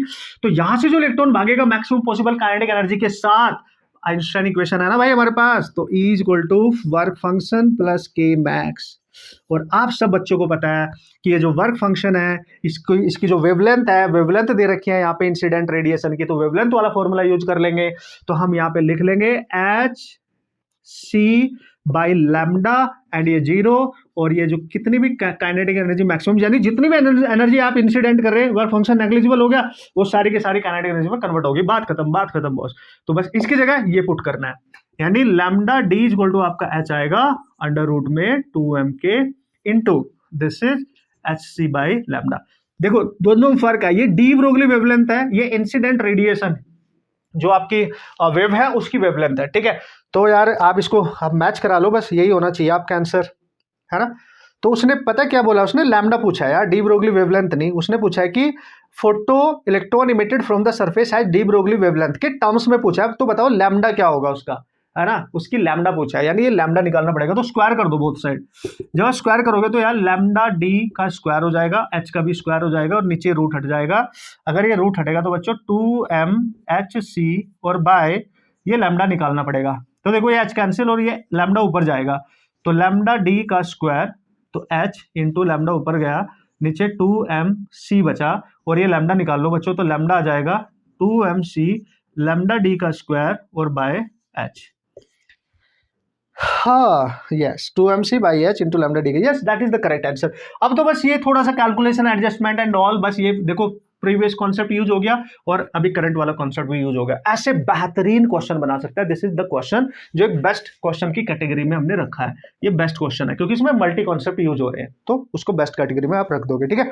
तो यार देखो अच्छे से आपका सारा रिवीजन भी होगा, न्यूमेरिकल कैसे भी डिफिकल्ट से लगने वाले आएंगे, बच्चों घबराना नहीं है, आराम से समझ के सॉल्व करते हुए चलना है।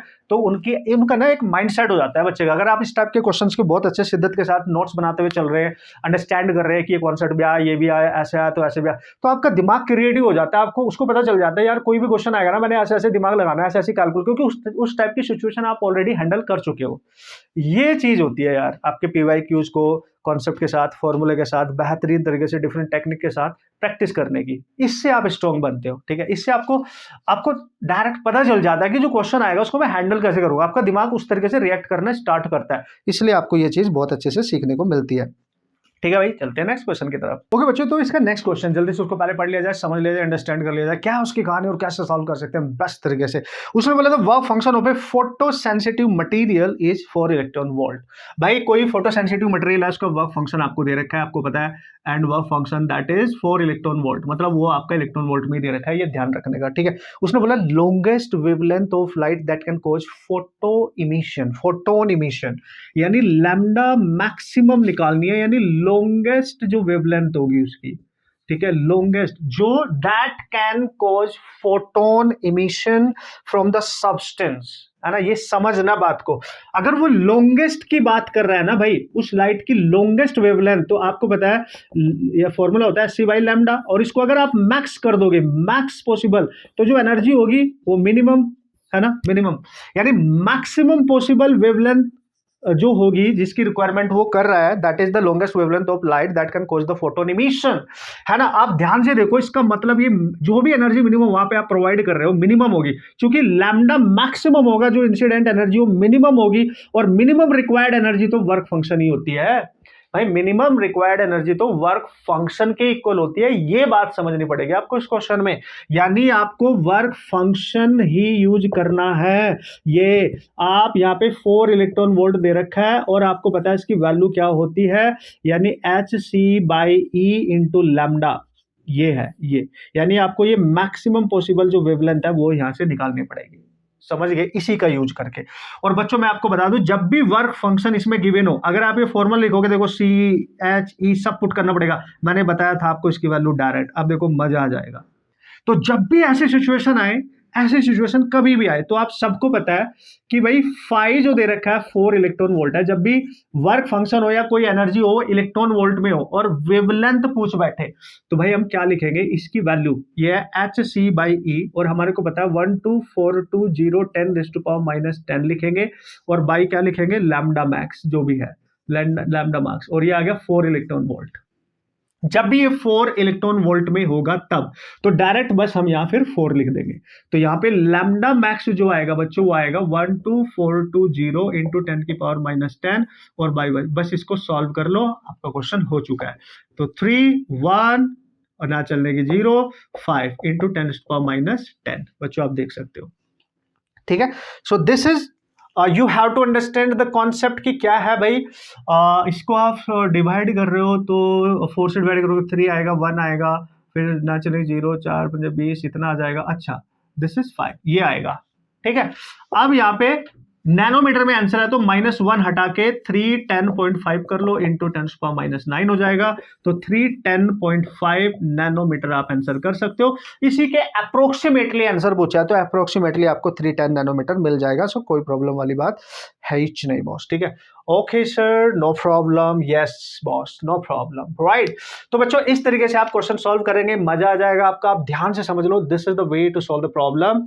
और ये आपको बस अंडरस्टैंड करना था, जब मैक्सिमम यानी लॉन्गेस्ट वेवलेंथ पूछेगा तो इंसिडेंट एनर्जी मिनिमम होगी और minimum required energy work function ही होती है, उसी का यूज करना है। दूसरा जो मैंने आपको टेक्निक बताई थी कि भाई जब भी कभी फाई इलेक्ट्रॉन वोल्ट में हो या एनर्जी इलेक्ट्रॉन वोल्ट में हो, तो उनमें जब हम वैल्यू निकालते हैं, जैसे Hc यहाँ लैम्डा पूछा था तो इलेक्ट्रॉन वोल्ट में E से डिवाइड करके इसकी वैल्यू डायरेक्ट यूज कर लेंगे 12420 10⁻⁻10 और जो लैम्डा है वो यहाँ पे लिख लेंगे। जैसे यहाँ मैक्स पूछा है तो ये लिख लेंगे। बड़ा आसान हो गया ना, H की वैल्यू पुट करनी पड़ी, ना C की ना E की, तो मजा नहीं आ गया, यही तो मजा है बॉस। चलो भाई लोग, नेक्स्ट क्वेश्चन की कहानी मेरी जुबानी क्या है उसका कॉन्सेप्ट बहुत घना इंपॉर्टेंट क्वेश्चन है भाई। मैं आपको बताऊं बहुत बार रिपीट होता है ये वाला कैटेगरी, इस क्वेश्चन से बहुत ज्यादा बार रिपीट होता है, तो ध्यान से देखेंगे। दोनों कंसेप्ट भी बता दूंगा, शॉर्ट ट्रिक भी बताऊंगा, डोंट वरी। बेहतरीन मेथड है ना, आपका टाइम बचेगा बेहतरीन तरीके से। उसने बोला when A metallic surface is illuminated with the radiation of wavelength lambda, stopping potential is V। मतलब समझ गए होंगे आप, दो कंडीशन बनेगी। मेटल सरफेस है, इसका वर्क फंक्शन कुछ फाई मान लो, फाई नॉट, और अगर इसमें एक लाइट रेडिएशन आप इंसिडेंट कर रहे हो जिसकी फ्रीक्वेंसी नहीं दे रखी, इस बार लैम्डा दे रखा है, लैम्डा दे रखा है बच्चों, लैम्डा 1 दैट इज लैम्डा, यानी इंसिडेंट जो रेडिएशन है उसकी वेवलेंथ लैम्डा दे रखा है। और इस जब ये स्ट्राइक कर रहा है तो इसका जो इनिशियल स्टॉपिंग पोटेंशियल है वो V दे रखा है, ठीक है। फिर दूसरी कंडीशन में बोलता है मेटल सेम है, वर्क फंक्शन सेम रहेगा, लेकिन जो लाइट इंसिडेंट कर रहे हैं उसकी वेवलेंथ चेंज कर रहा है, वेवलेंथ चेंज करेगा उसकी, वो बोल रहा है सेम सरफेस है illuminated with the radiation of 2 lambda, यानी लैम्डा 2 को बच्चों 2 लैम्डा लिखेंगे तो उसका स्टॉपिंग पोटेंशियल चेंज हो जाता है, that is V2 that is V/4। कम हो गया, देखो कम हो गया, वेवलेंथ बढ़ते ही कम हो गया, तो ये वाली कंडीशन है। चलो ठीक है भाई, ठीक है। तो पूछ क्या रहा है, the threshold wavelength for the metallic surface. तो बताओ लैम्डा नोट क्या होगा भाई, लैम्डा नोट निकालो या न्यू नोट निकालो, आपको वर्क फंक्शन निकालना पड़ेगा ना, क्योंकि जो थ्रेशोल्ड वेवलेंथ होती है, फ्रीक्वेंसी होता है, वो तो वर्क फंक्शन में ही होती है ना भाई, यस। तो 2 कंडीशंस, कॉन्सेप्ट देख लो क्या है सर, ये रहा कॉन्सेप्ट आपको पता है, इक्वेशन यूज करेंगे E = 5 + K मैक्स, यही करेंगे।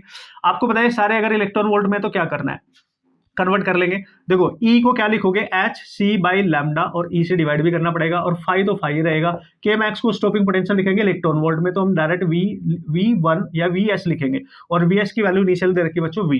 एक इक्वेशन तो ये बन जाएगी आपकी, यानी Hc/E लैम्डा = 5 + ये V। This is first equation, ठीक है।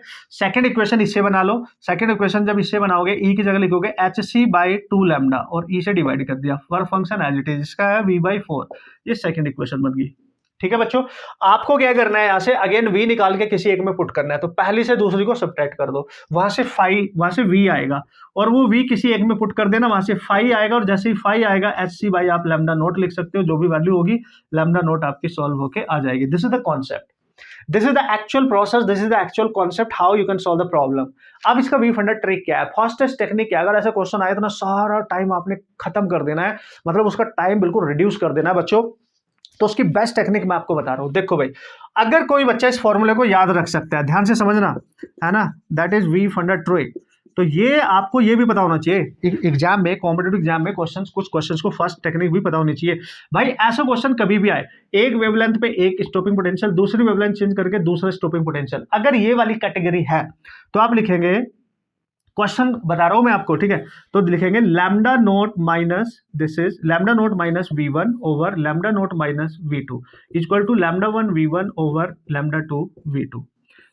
ये फॉर्मूला याद रख लेना बच्चों, इसको याद रखना घना आसान है, इसमें ज्यादा दिक्कत आपको नहीं होगी, ठीक है।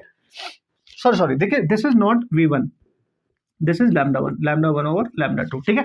तो देखो इसको आसान है याद रखना, मतलब लैम्डा नोट यानी थ्रेशोल्ड, डायरेक्ट ही क्वेश्चन हो जाएगा ना, आपको चेंज वेंज करने की कोई जरूरत नहीं पड़ेगी। एक मैंने रिलेशन बना दिया है, अगर इसमें डायरेक्ट वैल्यू पुट करोगे आपका बहुत ज्यादा टाइम बच जाएगा। देखो lambda naught minus lambda 1, lambda naught minus lambda 2 equal to lambda 1 v1 lambda 2 v2। आसान है याद रखना, यस। देखो अब आसानी से फास्टेस्ट तरीके से, लैम्डा नोट v1 कितना है, लैम्डा 1 कितना है, लैम्डा, लैम्डा नोट कितना है 2 लैम्डा, लैम्डा 1 कितना है लैम्डा इंटू वी, यहाँ पे कितना है 2 lambda into V by 4। Solve कर लो भाई। तो lambda naught minus lambda, lambda naught minus 2 lambda, और यहाँ पे देख लो वी से वी कैंसिल, लैम्डा कैंसिल, ये कैंसिल, ऊपर जाएगा यानी 2 बचेगा, 2 बचेगा बच्चों, देख लो क्रॉस मल्टीप्लाई कर दो, उसको इधर लेके जाओ। Lambda naught minus lambda equal to 2 lambda naught minus 4 lambda, ठीक है बच्चों। तो इसको इधर लेके जाओ, ये 4 लैम्डा इधर लेके आओ, ये इधर आके प्लस हो गया, माइनस है तो 3 लैम्डा बचेगा, 2 lambda naught minus lambda note, देखो डायरेक्ट आंसर आ गया 3 लैम्डा। कॉन्सेप्ट से करो या ऐसे करो, डायरेक्ट आ गया। तो बेस्ट फॉर्मूला है ये, शॉर्ट ट्रिक भी हो गई, कॉन्सेप्ट भी हो गया, सब कुछ सोने पे सुहागा। इससे बेस्ट क्या होगा भाई, जितने भी मेरे को पॉसिबल क्वेश्चन मिलेंगे ना, हर की टेक्निक में आपको बताऊंगा, सो टेंशन नहीं लेने का। एक सिमिलर टाइप का इसका जो नेक्स्ट क्वेश्चन है उसका सोल्यूशन नहीं करूंगा, लेकिन सिमिलर टाइप का फॉर्मूला अप्लाई करके सॉल्व करके मेरे को जल्दी से कमेंट करके बता देना आंसर क्या, और फास्टेस्ट तरीके से बताना, क्योंकि मैं तो समझा रहा हूं तो थोड़ा सा टाइम ले रहा हूं आपको समझाने के वास्ते। ओके बॉस, यस बॉस, तो देख लो बॉस कि नहीं, मस्त है भाई। चलो भाई चलते हैं नेक्स्ट क्वेश्चन। ओके भाई, नीट के धुरंधर खिलाड़ियों, नेक्स्ट क्वेश्चन आपके लिए, डू इट योरसेल्फ मैन। तो ये आपने सेम टेक्निक अप्लाई करनी है, कॉन्सेप्ट से भी कर सकते हो घर पे, लेकिन फॉर्मूला अप्लाई करके ज्यादा प्रैक्टिस करो। इस सेम कैटेगरी के क्वेश्चन, वेवलेंथ देख के एक स्टॉपिंग पोटेंशियल, दूसरी वेवलेंथ चेंज करके स्टॉपिंग पोटेंशियल, और थ्रेशोल्ड वेवलेंथ कभी पूछे तो ये फॉर्मूला डायरेक्ट यूज कर लेना। क्वेश्चन पढ़ लो, देखो फॉर्मूला मैं लिख देता हूं अगेन, जिससे याद हो जाए। Lambda naught minus lambda 1, lambda naught minus lambda 2, lambda 1 v1, lambda 2 v2। Question आपके सामने, सारी वैल्यू पुट करो और यहां से लैम्डा नोट डायरेक्ट निकाल के मेरे को बताना कितना आएगा आंसर, मेरे को बताना भाई लोग, कर देना, मैं इंतजार करूंगा, ठीक है। मैंने बोला ना हर कैटेगरी का क्वेश्चन है भाई, आप बस बहुत क्वेश्चन है, आप टेंशन मत ले। हर कॉन्सेप्ट रिवाइज होगा, हर फंडा रिवाइज होगा, हर फंसने वाली सिचुएशन की न्यूमेरिकल प्रॉब्लम को जब सॉल्व करते हैं तो कहाँ फंसते हैं, सिली मिस्टेक कैसी होती है, वो सब कुछ यहाँ से आपको सीखने को मिलेगा कि वो सिली मिस्टेक आपसे ना हो। ओके, मजा आएगा। ये क्वेश्चन का आंसर मेरे को इस फॉर्मूले में वैल्यू पुट करके बता देना, कॉन्सेप्ट से सॉल्व करना होगा तो इक्वेशन में पुट करके वो भी बता देना, दोनों को टाइम कंपेयर करा लेना, फिर डिसाइड करना कि एंट्रेंस में कौन सा कॉन्सेप्ट यूज करके आना है ना। कुछ पर्टिकुलर क्वेश्चन जो मैं जितने भी टेक्निक आपको सिखाऊंगा, शॉर्ट ट्रिक से लेके सब कुछ कॉन्सेप्ट तुम सीख ही रहे हैं। आपके नीट में अगर 5-6 क्वेश्चन भी ऐसे आ गए टेक्निक बेस्ड, तो डायरेक्ट अप्लाई करो, सॉल्व करो, फ्रैक्शन ऑफ सेकंड में you can solve the problem. और बिगेस्ट टाइम सेविंग टेक्निक होती है, ये आनी चाहिए बच्चे को हर सब चीज आनी चाहिए along with the concept, right. Okay बच्चों, नेक्स्ट क्वेश्चन है, देखो इसी कैटेगरी का है, लेकिन थोड़ा सा उसने डिफरेंट तरीके से इसको डिजाइन किया, लेकिन इक्वेशन से ही सॉल्व हो जाएगा। मतलब 2 इक्वेशन बनाओ, सॉल्व करो, मस्त तरीके से एंजॉय करो। उसने बोला एक photo electric surface illuminated with the successively by the monochromatic light of the wavelength lambda and lambda 2। Again wavelength वाला ही सिचुएशन लिया है। पहली कंडीशन में वेवलेंथ अप्लाई कर रहा है, लैम्डा 1 इक्वल टू लैम्डा मान रहा हूं मैं, और अगर ये अप्लाई कर रहा है तो यहाँ पे उसने बोला इसका वर्क फंक्शन कुछ ना कुछ तो होगा। फिर उसने दूसरी सिचुएशन में जब अप्लाई किया बच्चों, दूसरी सिचुएशन में लाइट इंसिडेंट कराई तो उसने बोला लैम्डा बाई 2 है, हाफ कर दी, ठीक है। फिर बोल रहा है अगर if the maximum kinetic energy of the emitted photo electrons in the second case is 3 times that of in first case, अगर यहाँ पे इलेक्ट्रॉन बाहर निकलेंगे और उनकी काइनेटिक एनर्जी K1 होगी मैक्सिमम, और यहाँ पे जो इलेक्ट्रॉन बाहर निकलेगा सेकंड केस में उनकी काइनेटिक एनर्जी अगर K2 होगी, तो उसने बोला सेकंड केस में जो मैक्सिमम काइनेटिक एनर्जी है वो 3 टाइम्स है पहले केस की। काम खत्म, क्योंकि मेटल सेम है, वर्क फंक्शन सेम रहेगा। तो पहली इक्वेशन क्या बनाओगे यहाँ से, E equal to 5 plus K1 लिख लो भाई, ठीक है। और ये इसको क्या लिखोगे, HC बाई लैम्डा लिखोगे, तो 5 प्लस K1 लिख लो। यहाँ पे क्या लिखोगे, E लैम्डा चेंज कर रखा है तो HC बाई लैम्डा बाई 2 ऊपर जाएगा और 5 सेम रहेगा, और यहाँ पे जो K2 है इसको ऐसे लिख लेंगे 2HC by lambda and this is 5, और ये 2 टाइम्स है पहले की, सॉरी 3 टाइम्स है, 3 ऑफ K1। है कि नहीं है? आपको क्या चाहिए सर आंसर? आंसर बता दो जी। Answer what is the work function? Work function चाहिए यार। देखो वर्क फंक्शन अगर निकालना है तो K1 को रिप्लेस करने पड़ेगा। यहां से रिप्लेस करो तो K1 आएगा आपका HC बाई लैम्डा माइनस 5। इसको उठा के यहाँ पुट करो, खत्म कहानी। तो 2HC by lambda equal to 5 plus तो 3 इंटू K1 की वैल्यू आएगी SC बाई लैम्डा माइनस 5। बच्चों इस इक्वेशन को सॉल्व करो, 5 डायरेक्ट आ जाएगा। 5 डायरेक्ट आएगा, SC बाई 2 लैम्डा आएगा। सॉल्व करके बताना। HC बाई 2 लैम्डा आएगा, सॉल्व करके बताना इक्वेशन। दिस इज द वे। देखो यार जितने भी क्वेश्चन है ना वो सारे इक्वेशन डिपेंडेंट है, आपको तो बस अप्लाई करना आना चाहिए, छोटे सा सॉल्यूशन करने का तरीका पता होना चाहिए, ठीक है। Hope so you understood guys. मजा आ गया होगा आपको किस तरीके से क्वेश्चन सॉल्व करने, ये आपकी टेक्निक है क्वेश्चन को अंडरस्टैंड करने की। ओके चलो बच्चों, नेक्स्ट क्वेश्चन भी सिमिलर टाइप का ही है, बिल्कुल भी चेंज नहीं है। बस उसने क्या किया है, पहले वाले क्वेश्चन में बोला था कि सेकंड केस में जो काइनेटिक एनर्जी हो फर्स्ट के 3 टाइम्स है। इसमें बोला है कि अगर हम डायरेक्ट इंसिडेंट एनर्जी को, जो एनर्जी है, काइनेटिक एनर्जी ना देखें, एनर्जी की बात कर रहा है, काइनेटिक एनर्जी की वैल्यू अलग अलग दे रखी है। उसने पहले वाले में वेवलेंथ को चेंज करके काइनेटिक एनर्जी को 3 टाइम्स किया था। इसमें बोला कि अगर इनिशियल एनर्जी हम ई इंसिडेंट कर रहे हैं तो नेक्स्ट एनर्जी 20% इंक्रीज करके कर रहे हैं, बस वो बता रहा है, इंक्रीज बाई 20%। तो when the energy of incident radiation is increase by 20%, मतलब आप ऐसे समझो यार, देखो अगर पहली बार में जो एनर्जी E1 थी वो E थी, ठीक है, तो यहाँ पे जो इलेक्ट्रॉन यहाँ पे इमिट हो रहे होंगे उनकी काइनेटिक एनर्जी दे रखी है K1, वो दे रखी है कि भाई इनिशियल पे वो 0.5 इलेक्ट्रॉन वोल्ट है। और फिर वो बोल रहा है कि अगर हम यहाँ पे एनर्जी लाइट इंसिडेंट करें तो उसकी जो E2 है वो 20% इंक्रीज होके आ रही है, यानी इसकी 20%, यानी 20% of E plus E total निकालने के लिए, ठीक है। तो कितना आएगा 20%? 1/5, 20/100 1/5 और यानी E बाई 5 प्लस E, तो कितनी हो जाएगी भाई 6/5 E। 6/5 मतलब 1.2 E। Hope so you understood.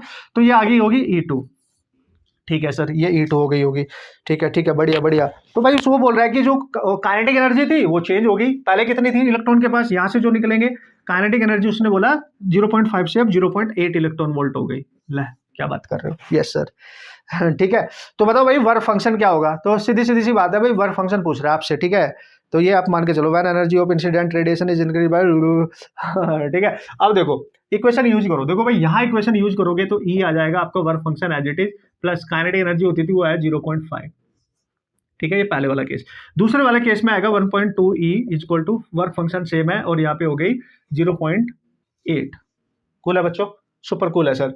तो हमारे को क्या चाहिए सर? वर्क फंक्शन चाहिए। तो वर्क फंक्शन निकालने के लिए बच्चों क्या करोगे कि E की वैल्यू निकालनी पड़ेगी ना आपको, ठीक है। तो अगर आप ध्यान से देखें यहाँ से 5 इक्वल टू आ रहा है E माइनस 0.5 और इसको उठा के यहाँ पे पुट कर दो तो 1.2 E इक्वल टू आ जाएगा 5 E माइनस 0.5 प्लस 0.8।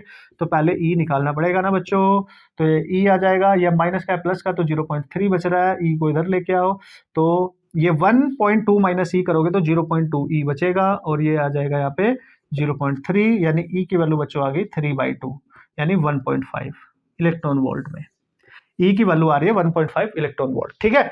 अगर E आ गया तो किसी एक में पुट कर दो ना भाई, तो पहले भी पुट कर दो, देखो 1.5 आ गया, 5 प्लस 0.5 तो 5 आ जाएगा आपका 1.5 माइनस 0.5 यानी 1 electron volt is your answer.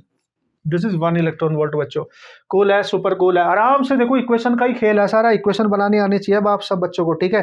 धीर तुम बड़े चलो, वीर तुम बड़े चलो, मजा आ रहा है, क्वेश्चन सॉल्व हो रहे हैं, यस और आगे बढ़ते जाएंगे, क्वेश्चन सॉल्व करते जाएंगे, कोई टेंशन वाली बात नहीं है ना। 30 एटलीस्ट क्वेश्चन हमने सॉल्व करने हैं, एक भी क्वेश्चन नहीं छूटेगा। जो वैसे टाइप के होंगे, सिमिलर टाइप के जैसे मैंने बताया वही छूटेगा, लेकिन सारी कैटेगरी जो दे सकता है आपके आने वाले एग्जाम में सब कुछ आपको उसका दिमाग पढ़ना आ जाएगा भाई क्वेश्चन सॉल्व करने के लिए। ओके बच्चों, नेक्स्ट क्वेश्चन की कहानी मेरी जुबानी कुछ इस प्रकार है कि इसी प्रकार है, आप कर सकते हैं, हर बच्चा कर सकता है। क्या है सर? देखो उसने बोला for photo electric emission from a certain metal the cutoff frequency is this if the radiation of frequency this incident on the metal surface the maximum possible velocity of the emitted electron will be okay इसको तो आप direct भी solve कर सकते थे।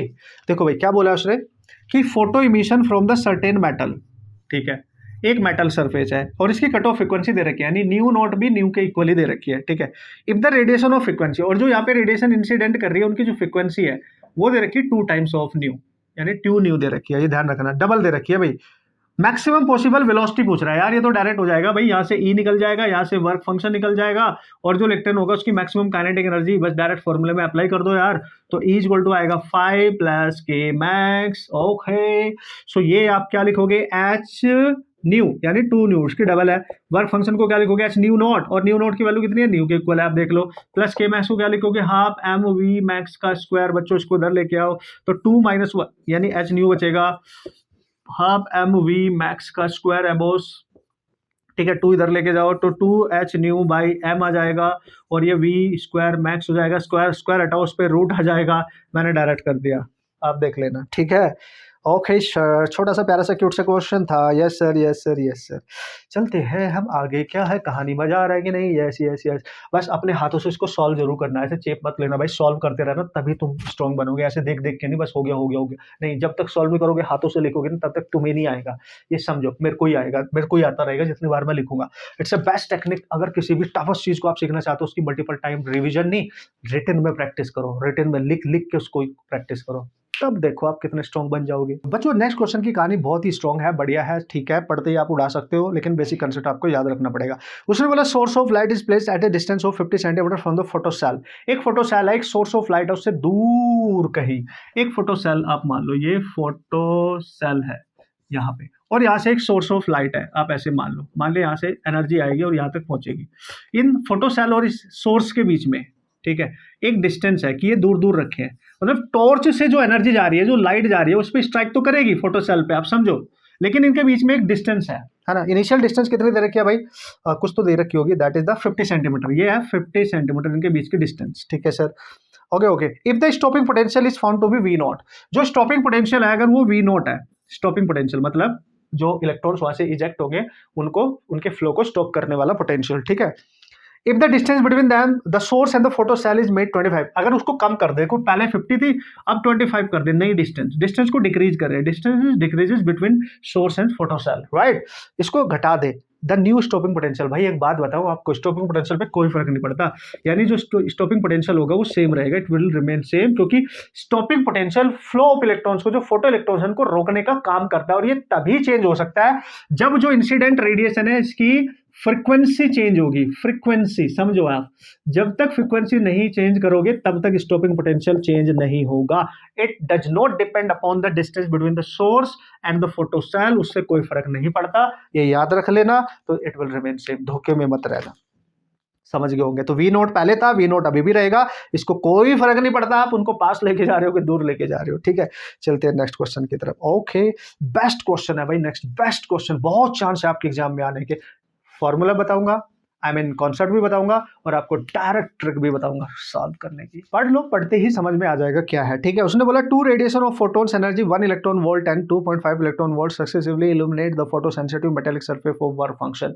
अलग अलग energy दे रखी है फोटॉन्स की, और एक मेटल सरफेस है जिसका वर्क फंक्शन दे रखा है, that is 2.5 no 2.5 this is 0.5 electron volt, ये वर्क फंक्शन है उस मेटल का। लेकिन इस पे 2 अलग अलग एनर्जी डाली, पहली एनर्जी जो डाली बच्चों E1, वो डाली आपने 1 इलेक्ट्रॉन वोल्ट की, फिर इसी पे दूसरी एनर्जी डाली, अलग से डालेंगे इसको चेंज करके, E2 डाली बच्चों आपने बढ़ाकर 2.5 इलेक्ट्रॉन वोल्ट, ठीक है।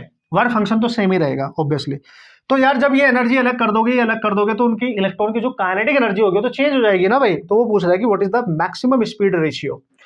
जब पहली एनर्जी डाली, सपोज करो यहां से इलेक्ट्रॉन जब भागा होगा उसकी मैक्सिमम स्पीड v1 होगी, और यहां से इलेक्ट्रॉन इस ज्यादा एनर्जी को लेके भागा होगा उसकी मैक्सिमम स्पीड कुछ अलग होगी, उनका रेशियो बताओ, यानी दोनों कंडीशन में वेलोसिटीज का रेशियो बताओ।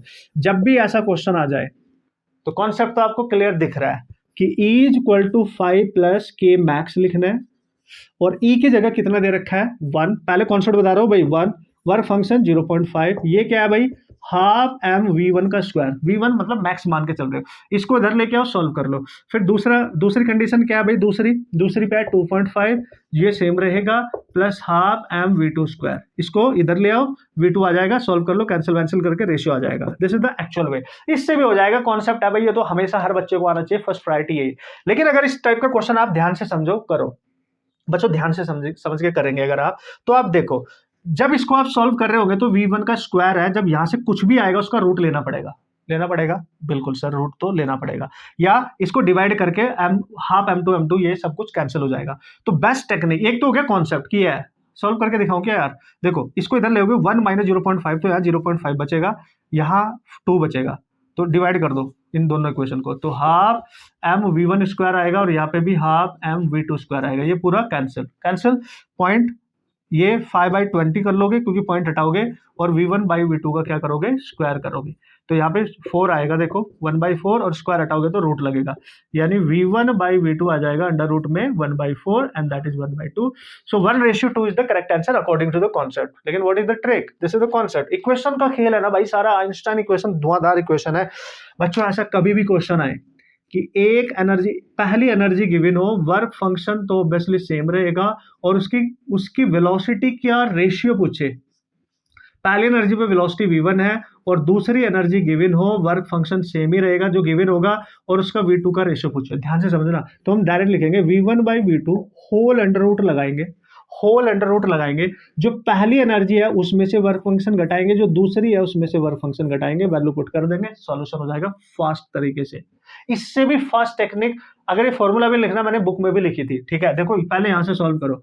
E1 क्या है 1 माइनस 0.5, ये क्या है 2.5 माइनस 0.5, भाई सेम ही तो आ रहा है, ऊपर बचेगा 0.5 और नीचे बचेगा 2, ये बचेगा, पॉइंट हटा दोगे 5/20, यानी ये बचेगा अंडर रूट 1/4, यानी बचेगा 1/2। कूल है सुपर कूल है।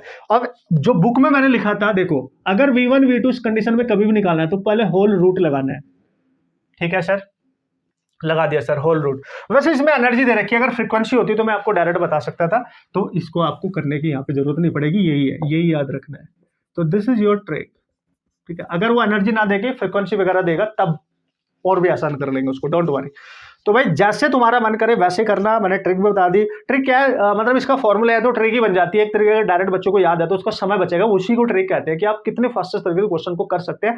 कंपटीशन एग्जाम में आपको समय भी बचाना जरूरी होता है, जब तभी आप ज्यादा क्वेश्चन कर पाएंगे और तभी आपकी स्पीड भी इंक्रीज करेगी, ठीक है। इस टाइप के क्वेश्चन को अगर फास्ट कर सकते हैं तो क्यों ना करें भाई, बेवकूफ क्यों बने भाई, ठीक है। चलते हैं बच्चों आगे।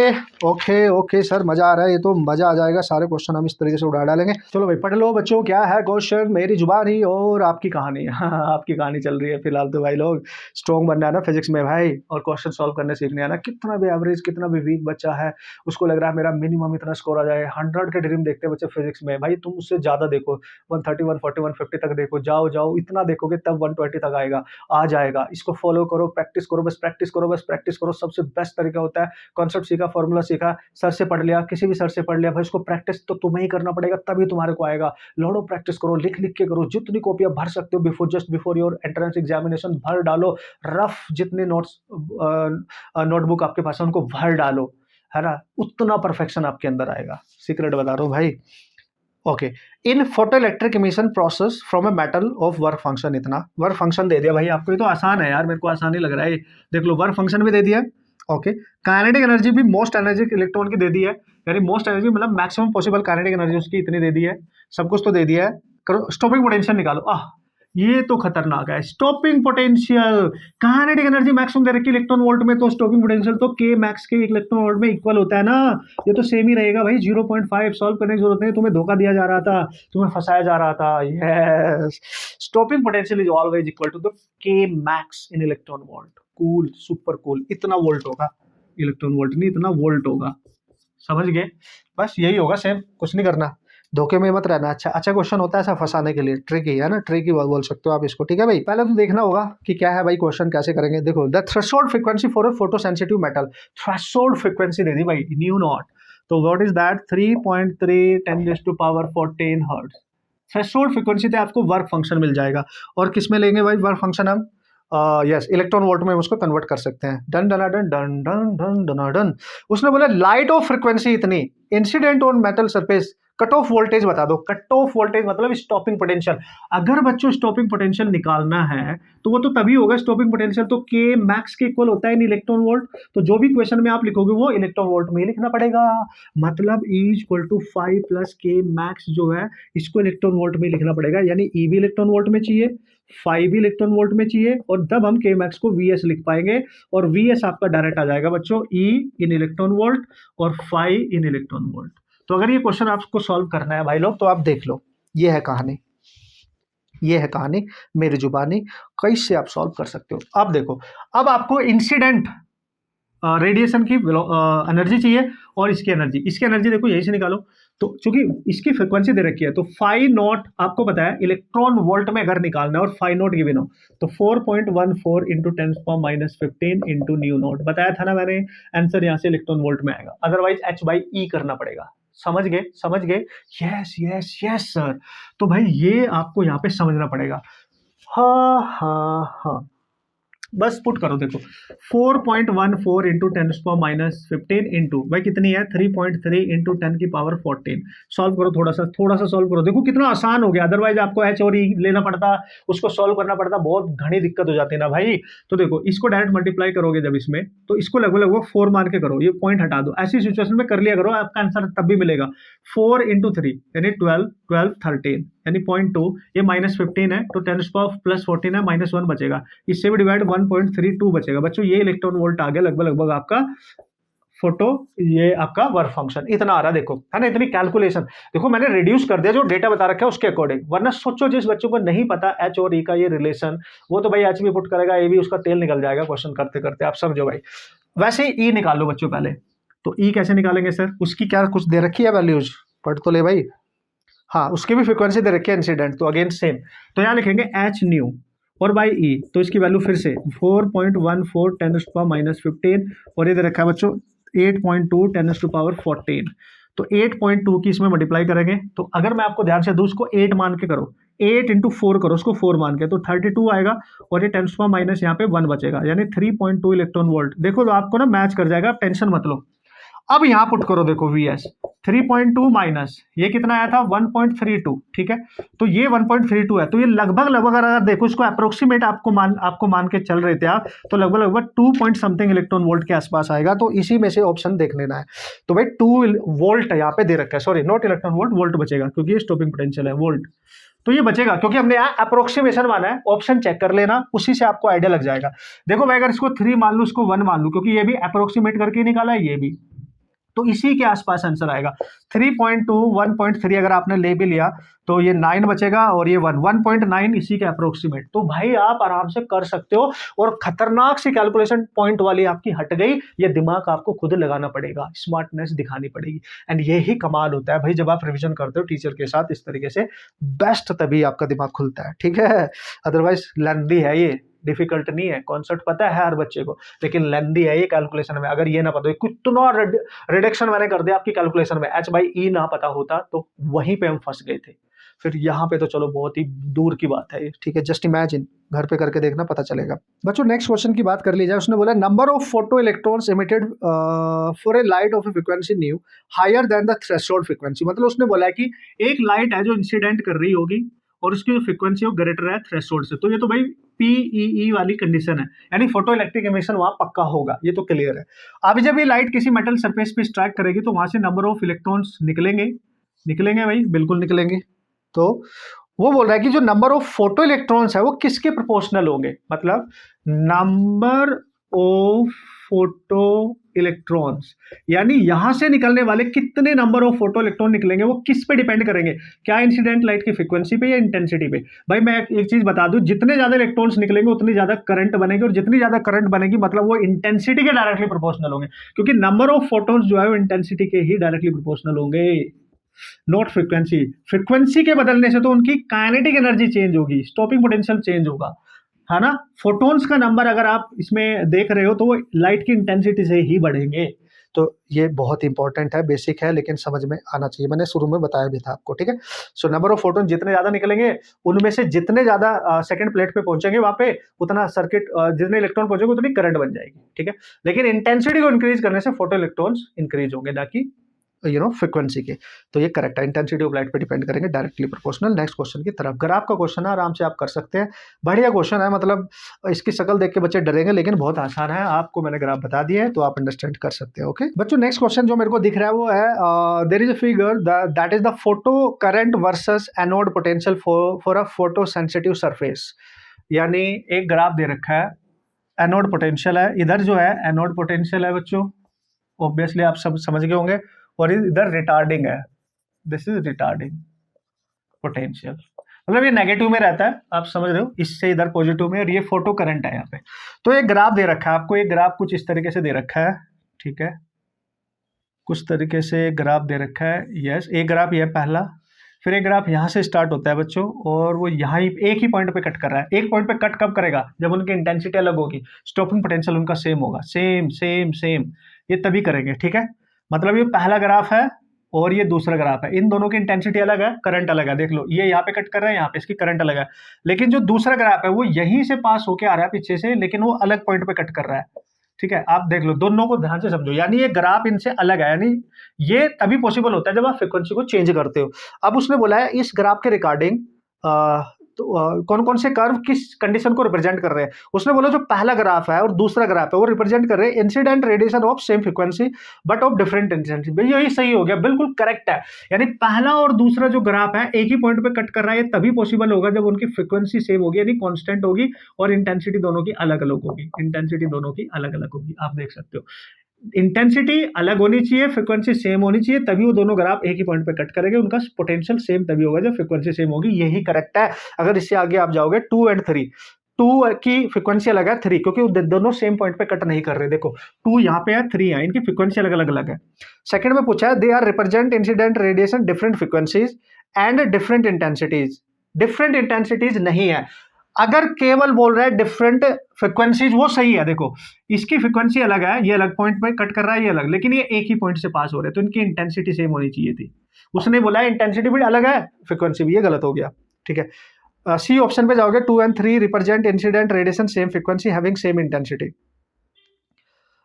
सेम फ्रीक्वेंसी तो नहीं है, ये इसने उल्टा कर दिया है ना, ये भी गड़बड़ हो गया। मतलब पहला ही करेक्ट है बच्चों, बाकी कोई करेक्ट नहीं है, आप ध्यान से देख सकते हैं, नो प्रॉब्लम एट ऑल, ठीक है।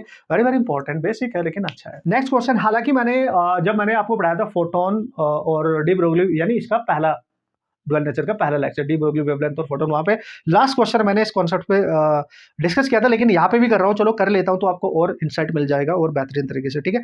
तो क्या है सर, इसमें बोला monochromatic light of wavelength 667 nanometer is produced by a helium neon laser. The power emitted is 9 milliwatt.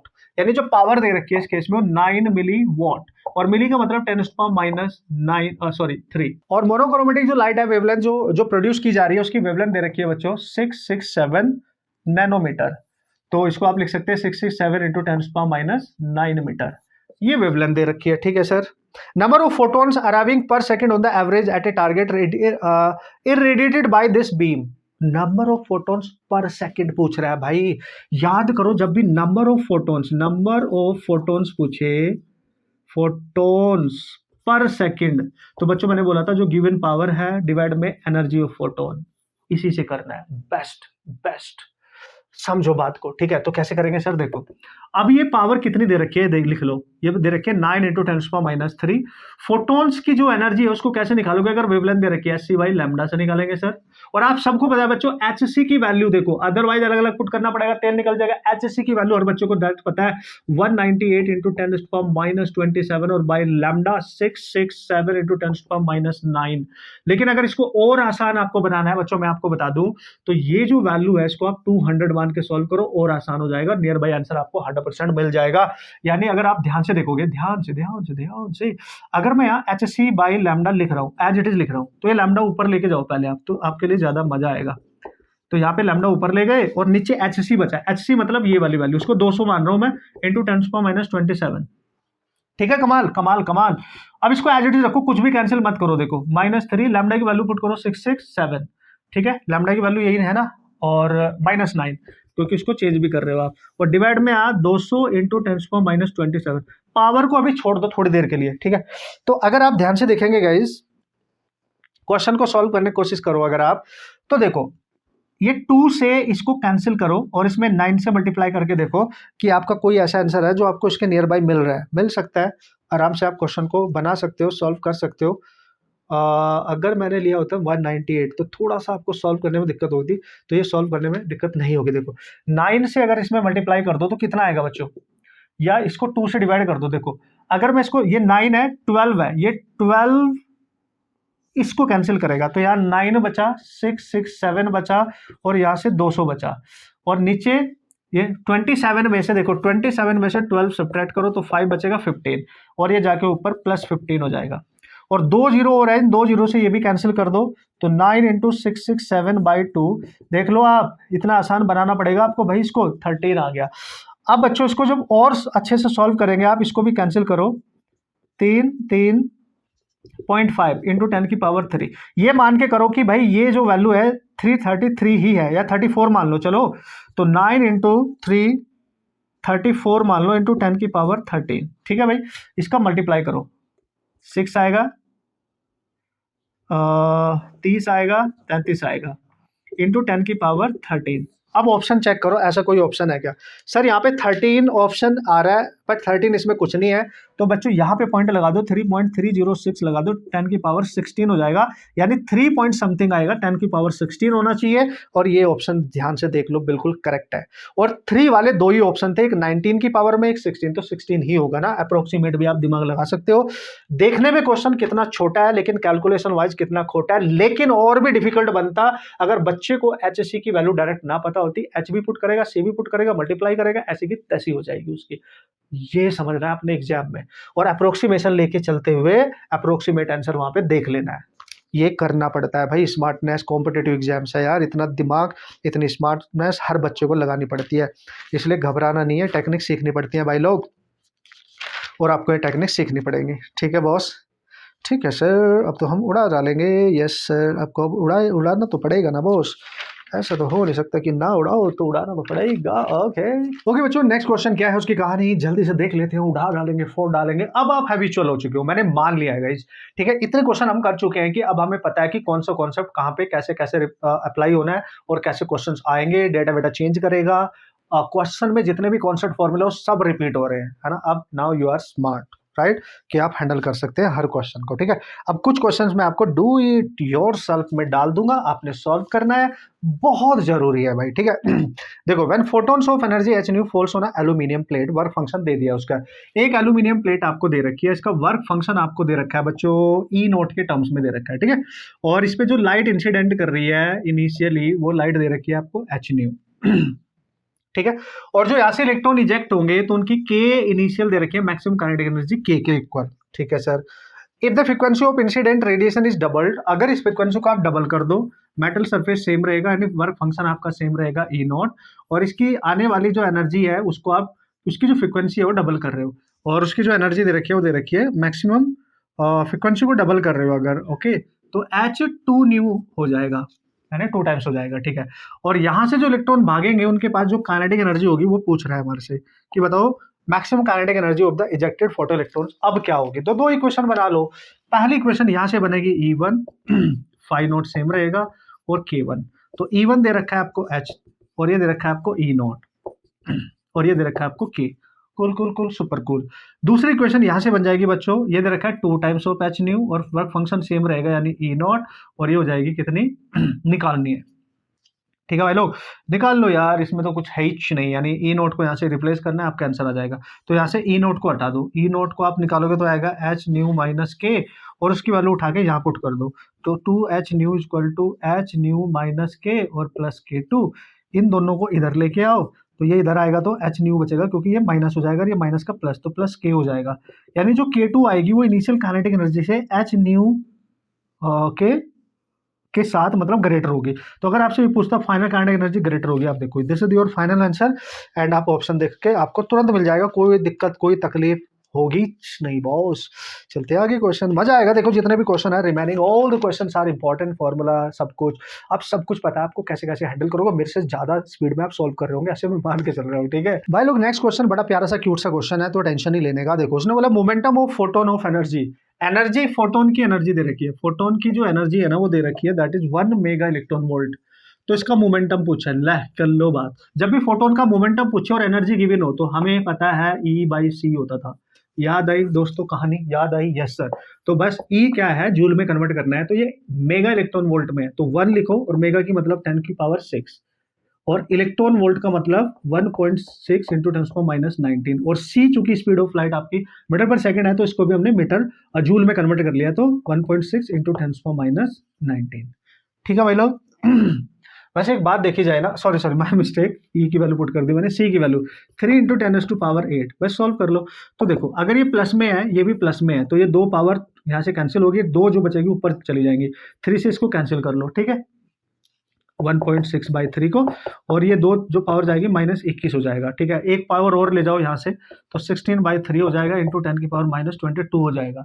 16 को इससे डिवाइड कर दो तो 6 आएगा, है ना, 6 आएगा बिल्कुल, और नो 6 नहीं, 5, सॉरी 5, है ना, 5 आएगा, तो 5 आएगा, हाँ 5.3 ऐसे कुछ मान लो यार, लगभग आंसर। तो 10⁻, कितना, -22, और इसी के ऑर्डर में दे रखा है, तो उसने 5 दिया अप्रोक्सीमेटली, ठीक है, नो प्रॉब्लम। तो आपने बस देखना है और सॉल्व करना है, ठीक है। एक ही ऑप्शन था वैसे भी -22 का, तो नहीं दूसरा भी है, लेकिन 5 वाला मोस्ट करेक्ट माना जाएगा, ठीक है, क्योंकि उसने नंबर भी यहाँ पे यूज ले लेना है बस। अब आपको अप्लाई करना आना चाहिए भाई, बहुत प्यारे प्यारे क्यूट से कॉन्सेप्ट है। नेक्स्ट क्वेश्चन भी ऑसम क्वेश्चन है, उसके ट्रिक टेक्निक सब कुछ मेरे पास है, सब कुछ आपको बता देता हूँ, ठीक है बॉस। नेक्स्ट क्वेश्चन इस प्रकार है कि पहले उसको पढ़ लिया जाए, फिर उसका कॉन्सेप्ट देखा जाए, फिर उसको ट्रिक भी देख लेंगे, मजा आ जाएगा बॉस, ठीक है। उससे जो नेक्स्ट क्वेश्चन है ना बच्चों, वो एनसीईआरटी का क्वेश्चन है, एक तरीके से एनसीईआरटी में उस टाइप का क्वेश्चन ऑलरेडी गिवन है, 2024 में भी आया था, लास्ट में ही कराऊंगा, डोंट वरी, ठीक है। बट यहाँ से आपको पता भी चल जाएगा यार, आसानी होता है तो आप कर सकते हैं हर बच्चा। The photo sensitive metallic surface has work function, एक फोटो सेंसिटिव मेटालिक सरफेस है, इसका वर्क फंक्शन ऑलरेडी दे रखा है, phi naught that is 2 times of H nu naught, ये वर्क फंक्शन दे रखा है। उसने बोला इस पे एक लाइट इंसिडेंट कराई गई और इससे जो इलेक्ट्रॉन निकला उसकी स्पीड दे रखी है v1 4 × 10⁶ मीटर पर सेकेंड, ठीक है, पहली कंडीशन में, राइट। फिर उसने बोला फोटोन एनर्जी इंक्रीज कर दी गई और जो पहली लाइट डाली गई उसकी एनर्जी दे रखी है एच न्यू नॉट के टर्म्स में, और फिर वर्क फंक्शन तो सेम रहा, एनर्जी चेंज कर दी गई और एनर्जी चेंज करके 5 एच न्यू नॉट कर दी गई, और वर्क फंक्शन तो ऑब्वियसली मेटल सेम है, तो ये सेम ही रहेगा। तो यहाँ से जो इलेक्ट्रॉन निकलेगा उसकी वेलोसिटी बताओ क्या होगी, ऐसा क्वेश्चन कराया ना मैंने, ऐसा क्वेश्चन आपको। देखो इसमें ना एनर्जी दे रखी है डायरेक्टली, ठीक है। तो यार ये तो बिल्कुल आप ऐसे ही कर लोगे, मतलब मेरे बिना कर लोगे, वर्क फंक्शन सेम है। तो मैंने अभी बताया था आपको, जब भी v1 और v2 का रेशियो निकाल लो, यहाँ v1 ओवर v2 कैसे निकालोगे, अंडर रूट ऑफ क्या sir, E1 minus phi naught E2 minus phi naught, तो ये तो आ गया सर, खत्म कहानी। H A photon of energy, no no no no no no no, work function मैंने उल्टा लिखा है यार, ये 2 टाइम्स है और ये एच न्यू नॉट है, तभी मैं बोलूँ ये तो फोटो इलेक्ट्रिक इफेक्ट होगा ही नहीं फिर, तो ये एच न्यू नॉट है, ठीक है। 2 टाइम्स माइनस आप एक बार पढ़ लेना, ठीक है। और जो सेकंड एनर्जी है वो 5 टाइम्स हो गई एच न्यू नॉट, और वर्क फंक्शन तो सेम ही रहेगा, ऊपर बचेगा एच न्यू नॉट, नीचे बचेगा 4 एच न्यू नॉट, कैंसिल 1/2, इसका भी आंसर आ गया। हमें यहाँ रेशियो नहीं चाहिए, v1 ओवर v2 का रेशियो आया 1/2, 2 उसमें मल्टीप्लाई करोगे तो v2 आएगा 2 टाइम्स ऑफ v1, यानी v1 आपको दे रखी है 4 × 10⁶ and that is 8 × 10⁶ and that is metre पर सेकंड। Awesome man, awesome. तो टेक्निक बता दी मैंने आपको डायरेक्ट, जैसे पीछे भी कराया था क्वेश्चन मैंने हालांकि, लेकिन इसमें एक चीज और याद रखना बच्चों, अगर आपकी कभी भी एनर्जी इंसिडेंट ये एच न्यू नॉट के टर्म्स में गिवन हो तो उसका जो कोफिशिएंट होता है वो लेते हैं, ध्यान से समझना। और एच न्यू नॉट का कोफिशिएंट देखो, यहाँ 2 है, यहाँ 5 है, तो इसकी एक टेक्निक और जो मैंने बुक में भी लिखी है, ठीक है, अंडर रूट लगा दो, एच न्यू नॉट का जो भी कोफिशिएंट है उसमें से एक सब्ट्रैक्ट करके लिख दो, और डिवाइड में यहाँ पे जो भी है उसमें एक सब्ट्रैक्ट करके लिख दो, आंसर आ गया 1/4 1/2, है कि नहीं, कमाल। कैसे भी कर लो, कॉन्सेप्ट है तो भाई इक्वेशन यूज करो, E = 5 + k max, 2 इक्वेशन बनाओ, सॉल्व करो, और ऐसे करना ऐसे करो, मैंने सब कुछ आपको बता दिया। हालांकि आप समझदार बच्चे हैं, आपको अपना समय बचाना है और सारी चीज सीखते हुए आगे बढ़ना है। चलते भाई आगे, नेक्स्ट क्वेश्चन के सिमिलर टाइप का क्वेश्चन 2024 में भी आया था। ओके बच्चों, आज की कहानी मेरी जुबानी, जल्दी से आगे बढ़ते हैं। उसने बोला work function for metal ABC, okay, ABC। तो पहले का जो वर्क फंक्शन है बच्चों, पहले वाले का, that is 1.92 electron volt, B वाले का जो वर्क फंक्शन है दैट इज 2.0 इलेक्ट्रॉन वोल्ट, और सी वाले का जो वर्क फंक्शन है दैट इज 5 इलेक्ट्रॉन वोल्ट, सबसे ज्यादा इसी का है, ठीक है। According to the Einstein equation the metal which will emit the photo electrons for a radiation of wavelength, एक वेवलेंथ आपको दे रखी है, मतलब जो रेडिएशन इंसिडेंट करेगी मेटल सरफेस पर, तीनों पे, ये अलग है, ठीक है, ये अलग है, ये अलग, तीनों पे जो रेडिएशन, एक ही रेडिएशन इंसिडेंट करेगी एक ही वेवलेंथ की, ये तो वेवलेंथ कितनी है 4100 एंगस्ट्रॉम। तो भाई इसकी ना पहले एनर्जी निकाल लो, ठीक है। तो वही पूछ रहा है कि तीनों मेटल में से कौन सा मेटल सरफेस जो होगा वो इलेक्ट्रॉन इमिट करेगा, तो वही करेगा समझना, वही करेगा जिस पे स्ट्राइक करने वाली एनर्जी उनके वर्क फंक्शन से ज्यादा होगी। जिस पे स्ट्राइक करने वाली एनर्जी उसके वर्क फंक्शन से ही कम होगी वो नहीं कर पाएगा। There is no PPE. Okay, sorry, photo PPE नहीं, पीईई। ठीक है, तो ई निकालेंगे एस सी बाई लैम्डा, और चूंकि एंगस्ट्रॉन्ग में दे रखी है लैम्डा, तो और ये वर्क फंक्शन इलेक्ट्रॉन वोल्ट में है। तो मैंने आपको बताया था इसे डिवाइड करेंगे, एच पुट करो, सी पुट करो, ई। क्यों करूं, मेरे को डायरेक्ट पता है, हमें पता है एस सी बाई ई की वैल्यू डायरेक्ट होती है 1242, और यहाँ पे चूंकि 4100 है ना, वो 4001, और इसको 0 इंटू 10⁻10 ले लो, और इसकी वेवलेंथ दे रखी 4100, और ये भी 10⁻10 एंगस्ट्रॉम, ये पूरा कैंसिल हो गया बच्चों, ये 0 कैंसिल होगी। अगर आप थोड़ा सा दिमाग लगाओ, देखो 1242, ये 0 कैंसिल होगी, और इसको ये 410 बचा आपके पास, 410, और इसको 410 ना मान के 400 मान लो, कैलकुलेशन आसान बनाने के लिए। 400, ठीक है, ये 2 है नॉट 0, ठीक है, 400, तो 4 से इसको डिवाइड करो तो आएगा 3 1, यही आ रहा है ना लगभग लगभग, ठीक है। जब इसको सॉल्व करोगे आप तो 4 से 3 आएगा, फिर 1 आएगा, और पॉइंट लगा के आप 0 कर सकते हैं, इसी तरीके का है। यस, तो 5 आ जाएगा, और डिवाइड में यहाँ पे क्या बचेगा भाई, 4 2, ये मैंने सही किया बाय द वे। 1242 है ना भाई, तो 5 आएगा, सॉरी, दिस इज 1 5, और ये डिवाइड में ये कर दो, ठीक है, तो ये आ जाएगा 3.15, इतना इलेक्ट्रॉन वोल्ट लगभग लगभग। Now you can see this is the answer, ये होना चाहिए, लगभग यही होना चाहिए। यस, तो जो इंसिडेंट रेडिएशन है वो 3.15 इलेक्ट्रॉन वोल्ट के लगभग लगभग इतना आएगा, ठीक है। अगर आप बच्चों ध्यान से देखो, ये इंसिडेंट जो ई है ये केवल इससे कम है, इससे भी ज्यादा, इससे भी ज्यादा, दोनों से ज्यादा है, अप्रोक्सीमेट इतना आ रहा है, तो इससे भी ज्यादा, इससे भी, तो इन दोनों से फोटो इलेक्ट्रिक इफेक्ट होगा, इलेक्ट्रॉन निकलेंगे ए से, और बी से इससे नहीं निकलेंगे, क्योंकि इसका जो phi3 है इंसिडेंट रेडिएशन से ज्यादा है, so there is no PEE. Understood. देखो ये आसान बन गया इससे, अदरवाइज एच सी पुट करके आपका ऐसी तैसी हो जानी थी, सॉल्यूशन तो क्या ही करते। तो this is the best technique guys, best technique, right. देखो बच्चों जो नेक्स्ट क्वेश्चन है ना, उसमें आप देख लो, according to the Einstein photoelectric equation, graph पूछ रहा है काइनेटिक एनर्जी वर्सेस, अपने आप बताना है, ये क्वेश्चन अपने आप बताना है, ध्यान से पढ़ लो। यहाँ उसकी काइनेटिक एनर्जी है और यहाँ फ्रीक्वेंसी है, kinetic energy versus frequency graph क्या बनता था मैं नहीं बताऊंगा, अपने आप बताना है। इक्वेशन आप सबको पता है, एच आप लिखते थे ई, यानी के मैक्स आप लिखते थे H nu minus H nu naught, और डिवाइड में ही अगर ये इलेक्ट्रॉन वोल्ट में, ये अपने आप बनाना है। मैंने सिखा दिया था शुरू में ही जब कॉन्सेप्ट सिखा रहा था, आपने उड़ा देना, फोड़ डालना, क्वेश्चन आपके लिए। आगे बढ़ेंगे हम नेक्स्ट क्वेश्चन की तरफ। बच्चों नेक्स्ट क्वेश्चन की कहानी बड़ा प्यारा सा क्यूट सा क्वेश्चन है, उसका रिजल्ट बस पता होना चाहिए कि ये इक्वेशन, ये आइंस्टाइन साहब ने जो वर्क किया था फोटोइलेक्ट्रिक इफेक्ट का, वो किस इक्वेशन को सपोर्ट देने के लिए किया था। अगर बच्चों आपको याद हो, आइंस्टाइन का जो वर्क था फोटोइलेक्ट्रिक इफेक्ट था, आपको पता ही है, तो इनमें से किस इक्वेशन को सपोर्ट किया था भाई। जो ई है ना वो क्या होती है, H new, obviously incident radiation की, तो उसी के लिए तो किया था कि भाई ये जो एनर्जी है ना ये किसके लिए, किसमें कन्वर्ट हो जाएगी, फाई नॉट में और के मैक्स में, ऑब्वियसली। तो this is your correct answer. उसने बोला आइंस्टाइन का जो वर्क था फोटोइलेक्ट्रिक इफेक्ट में किस इक्वेशन को सपोर्ट दी थी उसने, तो इसी को दी थी, mc² को नहीं दी थी, या किसी और अदर इक्वेशन को नहीं दी थी। बस समझ गए आप, ये बस फ्री के 4 मार्क्स है याद रखने का। नेक्स्ट क्वेश्चन की कहानी मेरी जुबान। उसने बोला as the intensity of radiation increases, मतलब जो लाइट हम स्ट्राइक करा रहे हैं किसी भी मेटल सरफेस पे, अगर इनकी इंटेंसिटी आप इंक्रीज करोगे, याद करो इंटेंसिटी इंक्रीज करने से number of photo electrons increases. If number of photo electrons increases, maximum photo electrons will reach to the collector plate, so the current increases, current increases. ये तो मैंने आपको शुरू में ही बताया था, इंटेंसिटी बढ़ाओगे करंट बढ़ जाएगी, कुछ नहीं करने का, बाकी कुछ नहीं होगा। उसने बोला काइनेटिक एनर्जी भी बढ़ेगी, नहीं बढ़ेगी, काइनेटिक एनर्जी केवल फ्रिक्वेंसी से बढ़ती है, गलत है गलत है गलत है। करंट इंक्रीज करेगी, बिल्कुल नहीं, हो ही नहीं सकता। ओके, आप समझ गए होंगे। चलो भाई आगे बढ़ते हैं। Okay, बच्चों next question. In a photo emissive cell, the exciting wavelength is lambda. Okay, the fastest electron has a speed v. मतलब वैसे ही है, पहले एक सरफेस होगा उस पे लाइट इंसिडेंट करेंगे और इसकी लैम्डा दे रखी है, एक्साइटिंग वेवलेंथ जो है वो दैट इज लैम्डा, और जो यहाँ से इलेक्ट्रॉन फास्टेस्ट होगा उसकी स्पीड भी दे रखी है, दैट इज v। ठीक है, और if the exciting wavelength is changed, अगर इस वेवलेंथ को आपने बदल दिया बच्चों, बदल दो, यानी लैम्डा 2 आपने चेंज करके 3 लैम्डा बाई 4 कर दिया, है ना, वेवलेंथ को चेंज कर रहे हो, तो जो इलेक्ट्रॉन होगा उसकी फास्टेस्ट जो स्पीड होगी भाई, है ना, उसकी बात करेगा ऑब्वियसली। तो बताओ उसकी फास्टेस्ट स्पीड क्या होगी।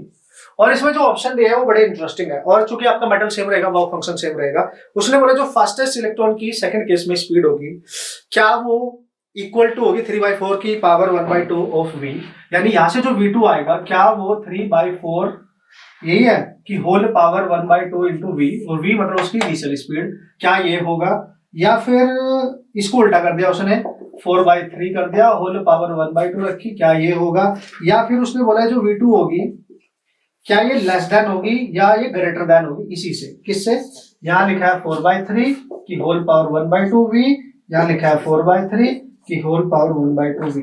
ये चार ऑप्शन, इंटरेस्टिंग ऑप्शन है guys, relationship we have to build here, right. Okay okay okay, so how to solve this problem very effectively. भाई बहुत बेस्ट क्वेश्चन है ये, मान के चलो आप, this is the question in the best category, so focus करना है। देखो भाई, अब करने का तरीका डिक्टो सेम है, मतलब how to apply the concept, what is the relation, what is the formula, सब कुछ सेम है। इक्वेशन बनाना है, दो कंडीशन है, दो इक्वेशन उनको रिलेट करेंगे, बनाएंगे, चलेंगे आगे बढ़ेंगे। वर्क फंक्शन सेम है, फाई नॉट। पहली कंडीशन में इक्वेशन बनेगी E1, okay, phi not plus kinetic energy half mv1 square, करना ही पड़ेगा ना भाई। तो यहां पे क्या है भाई, hc/लैम्डा है, फाई नॉट सेम रहेगा, दिस इज हाफ m और v का स्क्वायर, क्योंकि v स्क्वायर है। तो this is your first equation guys, this is first equation as it is लिखना है। सेकंड कंडीशन में again write down the equation, तो E आपका बढ़ के हो जाएगा hc/लैम्डा, लैम्डा हो गया 3λ/4, तो 4 ऊपर जाएगा, 3λ नीचे, work function same, half mv2 square. ये आपको करना है बच्चों। ये जो क्वेश्चन है ना, ये कमाल का क्वेश्चन है, मतलब ये लेंथी जाने वाला है, इसमें लेंथी प्रोसेस होने वाला है। अगर आपको यहाँ ये ऑप्शन इक्वल इस टाइप के होते तो थोड़ा ठीक भी रहता, लेकिन यहाँ पे इक्वल और लेस का साइन यूज हुआ है, तो आपको थोड़ा सा स्मार्टली समझना पड़ेगा। मतलब एक ऐसा रिलेशन बनाना है जो ये बता सके कि जो सेकंड केस में इलेक्ट्रॉन की स्पीड है वो फर्स्ट केस के इलेक्ट्रॉन की स्पीड की लेस देन है इस वाले फैक्टर के साथ या ग्रेटर है, ये समझना पड़ेगा बस यहाँ पे, ठीक है। तो इस टाइप के क्वेश्चन को हैंडल करने के लिए आपको करना तो यही है कि V2 निकालना है अल्टीमेट, और फाई नॉट हमें नहीं दे रखा है, और यहाँ पे हमें इनके टर्म्स में आंसर चाहिए, hc/लैम्डा वगैरह हमें नहीं चाहिए। तो अगर आप ध्यान से देखो, हम इस इक्वेशन को बैलेंस कर ले तो ज्यादा बेटर रहेगा, बैलेंस करेंगे तो ज्यादा बेटर रहेगा सॉल्यूशन करने में। हालांकि आप इससे इसको सब्ट्रैक्ट कर लो तो कोई फायदा नहीं होगा, क्योंकि hc/लैम्डा वहां रहेगा, हमें इसको हटाना है कुछ भी करके। तो देखो बच्चों, याद करो अपने 10th क्लास में जो इक्वेशन आती है तो उसको बैलेंस करना होता था, तो दूसरे इक्वेशन में किसी अगर टर्म को कैंसिल करना है तो उसी नंबर से उसमें मल्टीप्लाई करते थे बोथ साइड, फिर सब्ट्रैक्ट करते थे, वही करना है। अगर आप फर्स्ट इक्वेशन देखो, इसमें 4/3 एक्स्ट्रा है hc/लैम्डा में, तो इस पूरी इक्वेशन में क्या करो, 4/3 से मल्टीप्लाई कर दो hc/लैम्डा, और यहां से भी करोगे तो 4/3 फाई नॉट प्लस 4/3, और यहाँ पे तो है ही हाफ mv स्क्वायर, ये तो है एज इट इज कर दिया। अब चंदे मेरे आपने क्या करना है, आप इस इक्वेशन में सेकंड को घटा देना है, ये बन गया। अब इस फर्स्ट इक्वेशन में से आपको सेकंड को सब्ट्रैक्ट करना है जिसमें मल्टीप्लाई किया, तो जब इसमें से इसको सब्ट्रैक्ट करोगे तो left hand side this minus this तो 0 हो गई, इसमें से इसको सब्ट्रैक्ट कर रहे हो तो 4/3 फाई नॉट माइनस ये हो जाएगा फाई नॉट, प्लस यहाँ पे है 4/3 into 1/2 half mv square, minus यहाँ पे है हाफ mv2 स्क्वायर, है कि नहीं है, यस। अब देखो उसको सब्ट्रैक्ट करो तो 0 इक्वल टू यहाँ 3 जाएगा, यानी फाई नॉट बाई 3 बचेगा बच्चों, और यहाँ पे क्या बच रहा है आपके पास, इसको मल्टीप्लाई भी कर सकते हो, यानी 4/6 भी लिख सकते हो, mv square minus half mv2 square. हमें ये चाहिए, तो इस वाले टर्म को 0 के इस साइड में लेके आओगे तो प्लस हो जाएगा, हाफ mv2 स्क्वायर हो जाएगा, और यहाँ बचेगा 4/6 mv square plus phi naught by 3। अब देखो बच्चों ध्यान से, very very important, very very important. अगर आप ध्यान से देखो, ये जो टर्म आया जिसमें V2 है, इसमें V1 वाला टर्म्स भी है, और उसके साथ प्लस में ये टर्म है, ये वर्क फंक्शन है, और किसी भी मटेरियल का वर्क फंक्शन कुछ ना कुछ होता है, वो कांस्टेंट रहता है उस मटेरियल के लिए, ठीक है। इसका मतलब अगर आप इस टर्म को देखो, ये टर्म इससे इतने ज्यादा है, इतनी वाली वैल्यू ज्यादा है क्योंकि प्लस में है, तो ये वाली वैल्यू ज्यादा है भाई, समझ गए, ओवरऑल, और ये इसके इक्वल है, मतलब ये टर्म जो है half mv2 square that must be greater than, अगर आप ध्यान से देखो इससे, क्योंकि इसके साथ ये भी कनेक्ट है, तो हम केवल 4/6 mv स्क्वायर ले लेंगे, बस ऐसे समझना पड़ेगा अब आपको, ठीक है, कूल है। अगर ये माइनस होता तो फिर ये माइनस का साइन लगाते, और अगर ये ना होता तो फिर इसको इक्वल वाला कोई ना कोई आंसर आ जाना था। स्मार्ट क्वेश्चन, इसको उड़ा दो, 2 से ये कैंसिल कर दो, तो v2 स्क्वायर ग्रेटर देन आ गया 4/3 v स्क्वायर। अगर यहां से स्क्वायर हटाओगे बच्चों 4/3 पे होल पावर 1/2, और इसका भी दिस इज करेक्ट आंसर, यानी 4। Very very important, smart question ना, smart question, yes yes sir, smart question, smart है ना भाई, धुआंधार क्वेश्चन है भाई, मान के चले बच्चों, बच्चों जो नेक्स्ट क्वेश्चन है, हालांकि मुझे कराना नहीं चाहिए, डू इट योरसेल्फ में है, क्योंकि इस टाइप के क्वेश्चन हम लॉट ऑफ टाइम कर चुके हैं। Which of the following statement is correct? नहीं, इसको रहने दो आप, मैं नेक्स्ट क्वेश्चन ही कराता हूँ आपको, ठीक है। चलो भाई, नेक्स्ट क्वेश्चन क्या है आपके पास? An electron of mass m and charge a is accelerated from rest. Electron था कोई और इनिशियल स्पीड इसकी 0 है, तो मतलब इनिशियल काइनेटिक एनर्जी इसकी 0 ही रहेगी, रेस्ट पे है ना भाई। ओके, फिर इस पे पोटेंशियल अप्लाई करके इसको एक्सेलरेट किया गया, ठीक है सर, और अप्लाई किया गया potential that is v volt in vacuum, it's final speed. जब भाई उसको एक्सेलरेट करेंगे उसके पास एनर्जी आएगी, यानी स्पीड आएगी। स्पीड आएगी तो क्या अप्लाई करके? पोटेंशियल अप्लाई करके। तो याद करो, जो स्पीड होती है काइनेटिक एनर्जी वो किसके इक्वल होती है? qv, v अप्लाई किया, दिस इज द पोटेंशियल, ठीक है। पोटेंशियल है जो उसको एक्सेलरेट कर रहा है, और जो काइनेटिक एनर्जी वो क्या होती है? Half mv square, and that is the charge. Charge किसका लेंगे भाई? जो पार्टिकल है। पार्टिकल क्या है भाई? इलेक्ट्रॉन है। ला, क्या बात कर दी sir. Yes, this is a, this is v guys. ये v अलग है, ये v अलग है, इसको v ऐसे लिख लेता हूं मैं, ठीक है। This is potential, this is speed. तो यहां से v स्क्वायर आप लिखोगे 2ev, ठीक है। एक्सेलरेटिंग पोटेंशियल है गाइस, दिस इज m, तो v यहां से निकालोगे under root of 2ev by m। Cool है तो आराम से जस्ट आपने वर्क डन। qv होता है उसको काइनेटिक एनर्जी के इक्वल करना है, that's it. Okay, next question बच्चों, चलते हैं आगे बढ़ते हुए, धीरे धीरे हम आगे बढ़ रहे हैं, लास्ट की तरफ जा रहे हैं। टेंशन नहीं है, बहुत टेंशन नहीं है। बाकी सारे क्वेश्चन वो बहुत आसान है, हर बच्चा कर सकता है, और जितने भी पॉसिबल क्वेश्चंस आ सकते हैं सब कुछ धुआंधार तरीके से हम प्रैक्टिस कर रहे हैं भाई। नेक्स्ट क्वेश्चन हालांकि आप सब बच्चे कर लेंगे, सेम फॉर्मूले पे डिपेंडेंट है जो मैंने अभी बताया। Kinetic energy of an electron, again electron की बात कर रहा है, which is accelerated in A potential 100 volt. इस बार पोटेंशियल दे दिया है 100 वोल्ट, तो बताओ काइनेटिक एनर्जी क्या होगी? तो मैंने अभी बताया, जब भी पोटेंशियल गिवन हो और काइनेटिक एनर्जी जूल में पूछ रहा है बाय द वे, तो हम लिखेंगे qv, q times of potential. ध्यान से समझना, दिस इज पोटेंशियल डिफरेंस, ठीक है। पोटेंशियल डिफरेंस जो अप्लाई किया है काइनेटिक एनर्जी प्रोवाइड करने के लिए, तो this is your kinetic energy. You have to calculate in joule. Joule निकालोगे तो E into V करना पड़ेगा, E into V, और E है 1.6 into 10⁻⁻19 into 100। सॉल्व कर लो भाई, ये 1.6 डायरेक्ट ही आ गया -17, और ये जूल में आया बच्चों। सर अगर इलेक्ट्रॉन वोल्ट में होता तो भाई काइनेटिक एनर्जी जो इलेक्ट्रॉन वोल्ट में होता ना भाई, तो आपको पता है जो पोटेंशियल वहां पे अप्लाई किया भाई, उसी से डिवाइड करोगे ना भाई, सॉल्व हो जाएगा बस। ये बचेगा आपके पास, ठीक है। यानी काइनेटिक एनर्जी जो इलेक्ट्रॉन वोल्ट में होती है, इलेक्ट्रॉन वोल्ट में k max, वो आपके पोटेंशियल के इक्वल होती है, ठीक है। उससे आप सॉल्व कर लेते, बट यहाँ पे जूल में पूछा तो कोई दिक्कत नहीं है। चलो भाई नेक्स्ट क्वेश्चन की बात कर लेते क्या है। बच्चों नेक्स्ट क्वेश्चन की कहानी मेरी जुबानी इस प्रकार है कि आपको समझना पड़ेगा। बढ़िया क्वेश्चन है भाई, you have to understand the concept. चलो, उसने बोला in photo electric effect the work function of a metal is this. एक मेटल सरफेस है, उसका वर्क फंक्शन हमारे को दे रखा है फोटो इलेक्ट्रिक इफेक्ट में। What is that? This is 3.5 electron volt man. The emitted electrons can be stopped by applying a potential of -1.5 volt। यानी जो इलेक्ट्रॉन यहाँ से इमिट होंगे उनको स्टॉप किया जा सकता है बाय अप्लाइंग द पोटेंशियल। वो पोटेंशियल दे रखा है -1.2 इलेक्ट्रॉन वोल्ट, नहीं वोल्ट, ठीक है।